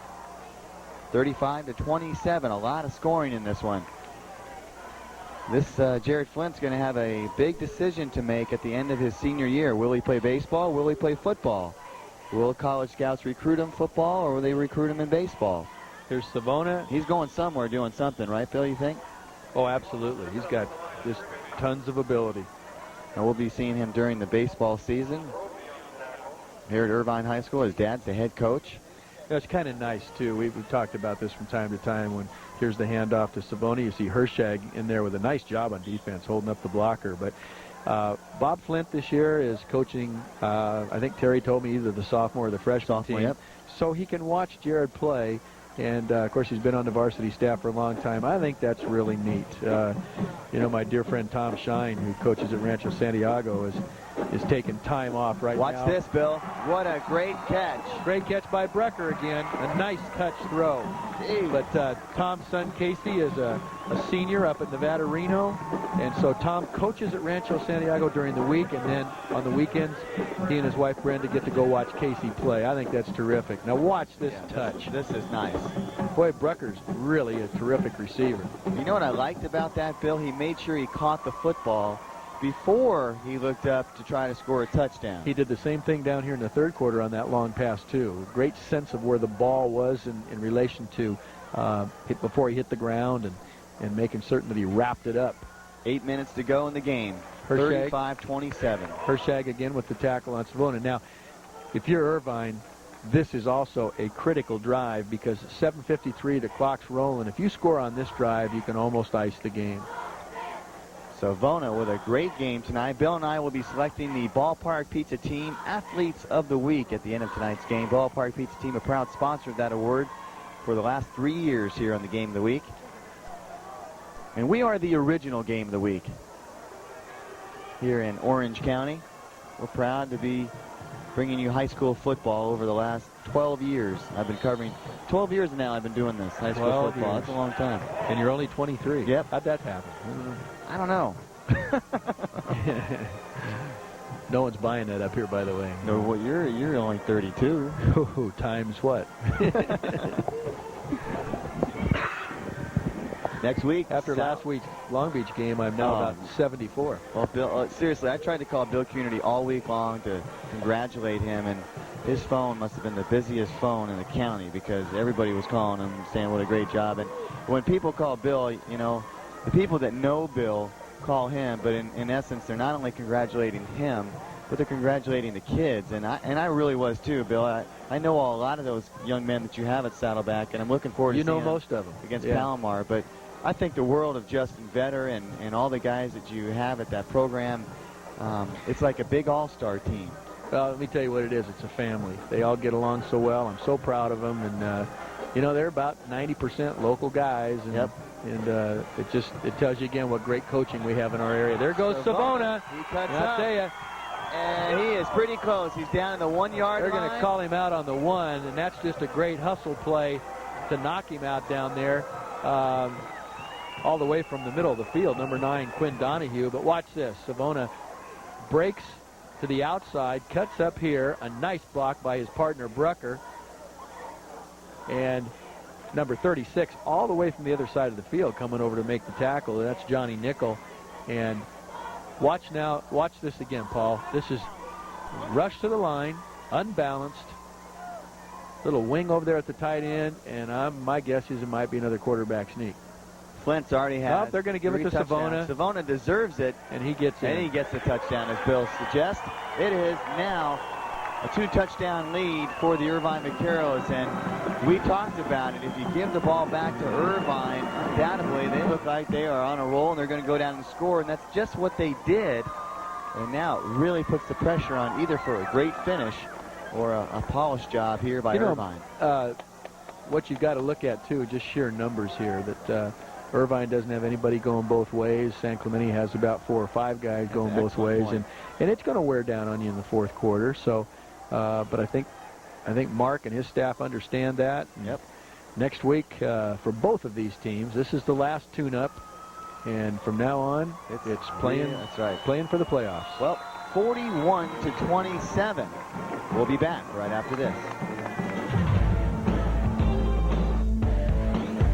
2-27. Bill and I will be selecting the Ballpark Pizza Team Athletes of the Week and also the Attitude in Motion Award athletes. And our crew and you and I are, trying to decide on this. Ryan Davis with a first down. So it's not over. Plenty of time left in this one. 6:36. 2 touchdowns, an extra point, and a 2-point conversion, and you're tied. And it sounds a lot, but it's really not. Seen crazier things happen. I don't know if you saw last week in a Division II college football game, the overtime deal we talked about? A game went 6 overtimes. Who was that? Do you remember what school? No, they're down in the South, and I can't remember who they were, but plenty of time for Hayward, and now the protection finally breaks down. And lose 4. The clock is rolling, 6:22, and a 42-27 lead for Irvine. And again, this is kind of a happy homecoming, I'm sure, for Irvine. And once again, I'd like to wish a speedy recovery to Dr. Ray Osbrink after his heart surgery, and certain he'll be up and rolling. Plenty of time left on the clock, and they get a first down here at the 37-yard line.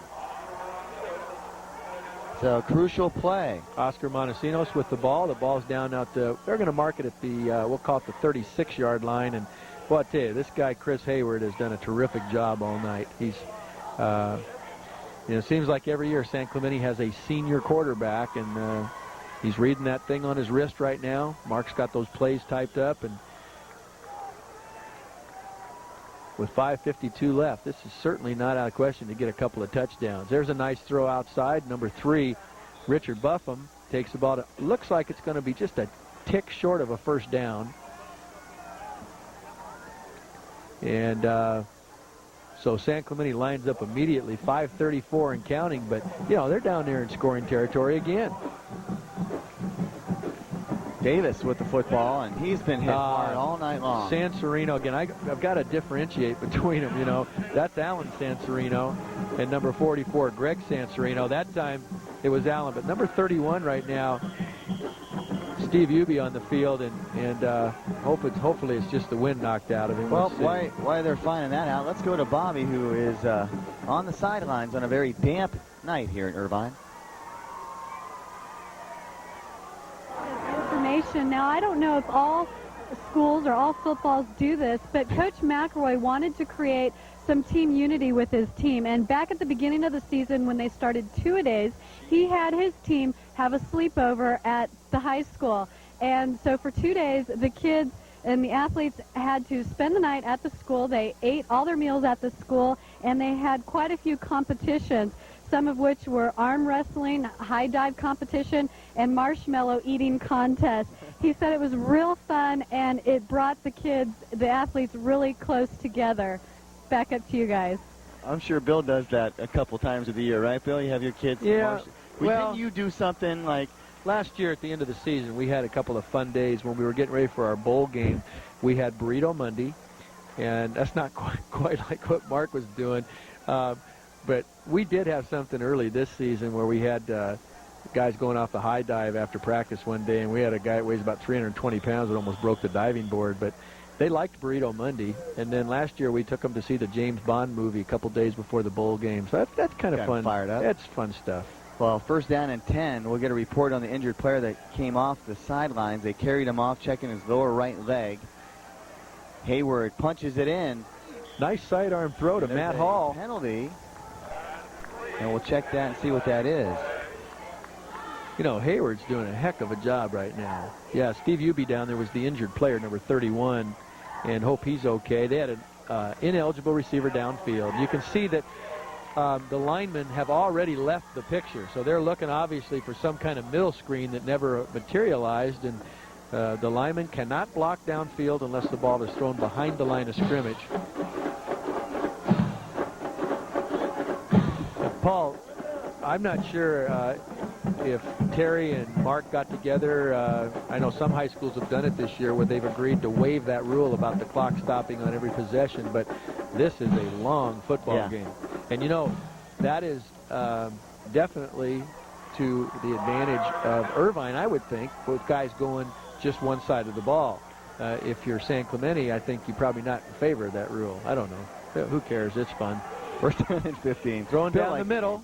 This is going to fall incomplete. Hayward's been rushed all night long, but, you know, I think he's done a pretty darn good job of making the right decisions because he's been blitzed a lot. Yeah, he does. And, you know, maybe one time he made the wrong decision, but other than that, he's been okay. In the development of a quarterback, this is what I look for. I see a guy back here who's calm. He's got good feet, carries the ball in the right place, and this case, he misses just a little bit. Let's watch him again. He's got a guy open in the flat. There's Lang, and I think I know what that might have been. That might have been a little hitch and pitch. Boy, you're catching on to this stuff here. This is good. But this brings down, I always interrupt you when you're going to say that. Brings up, well, you know what the play is now. That's good. I saw Davis kind of hanging out. Look, you might look for it tomorrow night even. Good. You never know. Good. Third down and 5, huh, Bill? Sometimes we have a play called the hitch and fumble, but we hope we don't run that. Okay, they're empty, which means no backs back, and he's got to complete this ball, and he gets the first down and from gets Hall. Out of bounds. Nice play by Matt Hall, number 7. And hey, 4 minutes left. If they could score here and onside, they've got to get a 2-point conversion somewhere in the mix. But look at this. This is good discipline. Get it on the boundary and get out of bounds. That's a well-coached athlete. 4:06 as we talked about trips to the far side. 2 wide receivers on the near side. Hayward gets out to Davis. Davis looking for the end zone. Touchdown. Boy, I'll tell you what, that is a wonderful drive. And that guy, Ryan Davis, with some fine blocks from a couple of his buddies out there, got into the end zone. Now let's see what the two-point play is, because this is essentially, now watch this. Here's the quick screen. You're going to see two guys out there. You're going to see number 19, Reagan West, and you're going to see number 3, Richard Buffum, and they spring him. Reagan West with the block that really made that possible, but a nice effort again by the Brunswick man. I hope he doesn't mind me calling him that, because that guy, he's such a fun player to watch. I think that's a great nickname for him. I think they're going to have to put that somewhere on his jersey. First down and 10. He is a delightful young man. I had him on Coach's Corner before the season started, before the El Toro game, and he was just really fun to have on Coach's Corner. And boy, I miss doing that show. We haven't done it for the last 5 weeks because it's been preempted, but we'll be back doing it once again when all the elections are over. Good picture there of Mark McElroy with his team. And Irvine did a smart thing there. They called timeout so they could discuss maybe a strategy to defense whatever they think San Clemente might have in mind for the two-point play. And I think the important thing here, with just a tick under 4 minutes left in this game, is that if the two-point play is successful, then Irvine had better be ready for the onside kick. They're ready for the onside kick either way. But if they stop the two-point play, 33 points still puts you 9 short of your goal. Yep. So whatever you do, then you cover the kick and see if you can just, grind the ball on the ground a little bit. You've got Williams and you've got Savona and a good offensive line. So kind of anxious to see what the Tritons do. They're going to come out in a formation with a tight end. Trips to the near side here. A single back. And boy, Irvine's defending it like there is somebody out there. I mean, they're going to keep San Sereno way out on the left just in case of motion. And that's exactly what they do. There's our play. That's the play that we used for the two-point conversion. And he gets in. That's the two-point conversion play that we used the other night against Long Beach. We call it the laser. We give it to, in our case, Gabe Payne, and they gave it to number 6, Cody Resty. And Cody gets in, and Bill, it's a 7-point game with 3:59 to go. Plenty of time left. We'll be back right after this.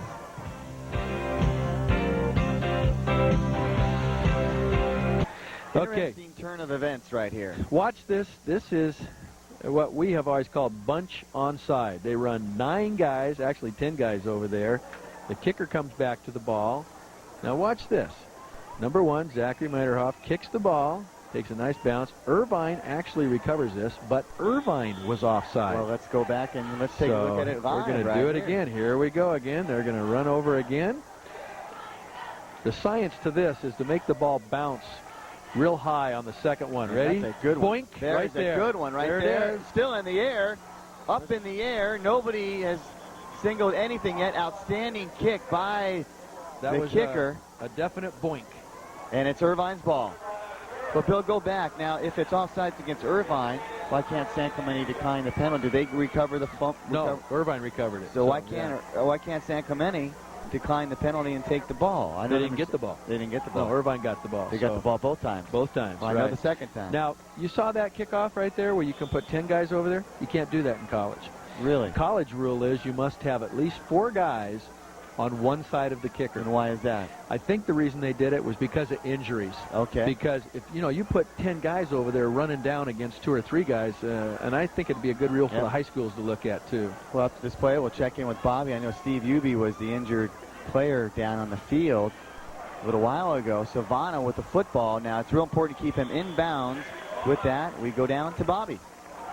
Thanks, Paul. Hopefully this is the last injury report for tonight.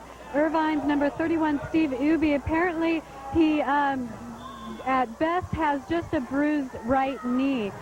He has a healing ligament injury in his knee. That's why the concern why they carried him off the field. At worst, he may have a cartilage tear, but the most probable is that he just bruised it, and so he's probably even back in the game now. Also, one thing I wanted to ask you, Bill, if my camera operator Dan Zamora is correct, that last play for San Clemente with the 2-point conversion, the laser, I understand they took that from you. Well, that's the play that we ran the other night for our 2-point conversion to Gabe Payne. We put that play in about 120 years ago, and Dan Zamora was the guy that used to run it.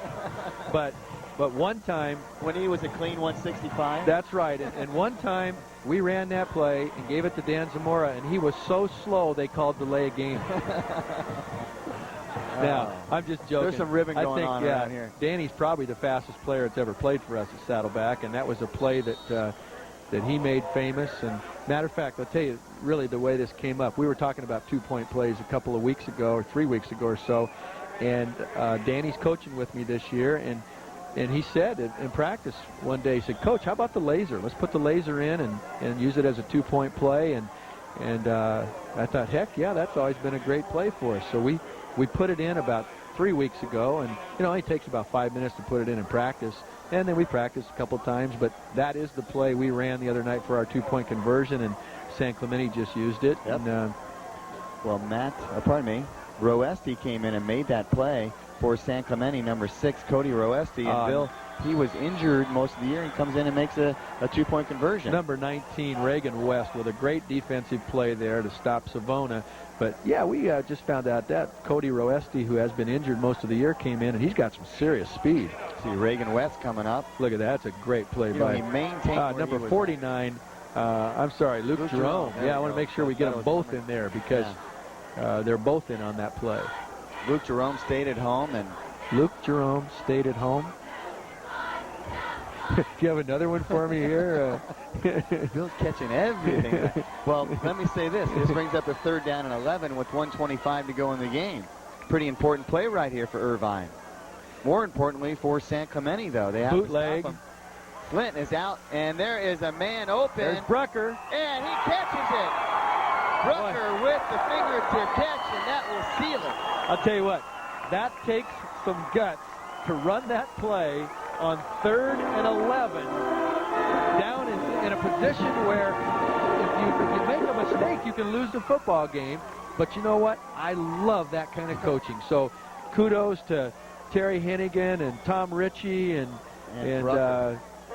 all these guys up here. I mean, tonight. This guy Brucker he just really impressed. We're running out of awards to give out tonight, Bill. We'll give him how about if we give him the Ryan Brucker Award? Okay. Well, they're coming off the field for a timeout. And it is 42-35. Barry Schulenberg said fans like him. Coaches hate him. Yeah. That's what makes you an old coach. I want to thank Aerolift once again, the scissor lift specialist, 1-800-266-LIFT, L-I-F-T, and they have been doing a wonderful job. And James, our intern, is way up there on the top of that perch, and he's got one of the best seats in the house, believe it or not. You know, Danny Zamora, you put up there, but he's afraid of heights. Yeah. Isn't he? Well, he's afraid. No, we won't. That's why he never would jump for passes. Well, we won't give. Hey, Danny this is fun. I can much. really needle him pretty good here. This is great. You got to make mention Dan Zamora, who we're talking about, played at Capistrano Valley, and then he played at Saddleback for 2 years. At the time that he was at Saddleback, he was actually working with us on the Game of the Week, and he went off to college. He went to Nevada Reno, right? He sure did. Had a great career up there. Was a terrific receiver on our national championship team, and now he's coaching with us. So we like to rib him.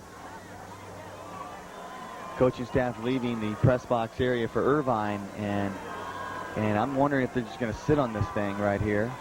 Yeah, they will. There's a class act right there. You don't need another touchdown. Terry and Mark have great respect for each other. Jared goes back and put his knee on the ground, and this thing's going to run out. They may have to do it one more time.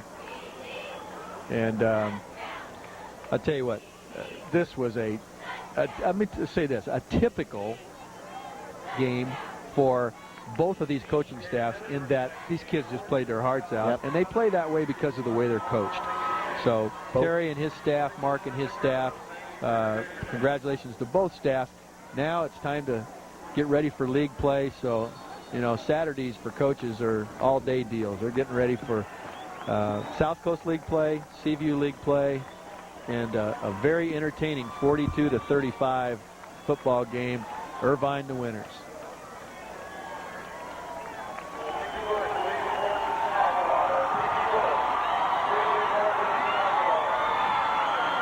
Both teams will be at the same record now at 3-2 as they end preseason and get set for league play next week. Just a real exciting game on both sides of the ball. We expected a shootout, and we got one. The Vaqueros and the Tritons. Homecoming tonight for Irvine High School, so both teams 3-2 as they enter the real season.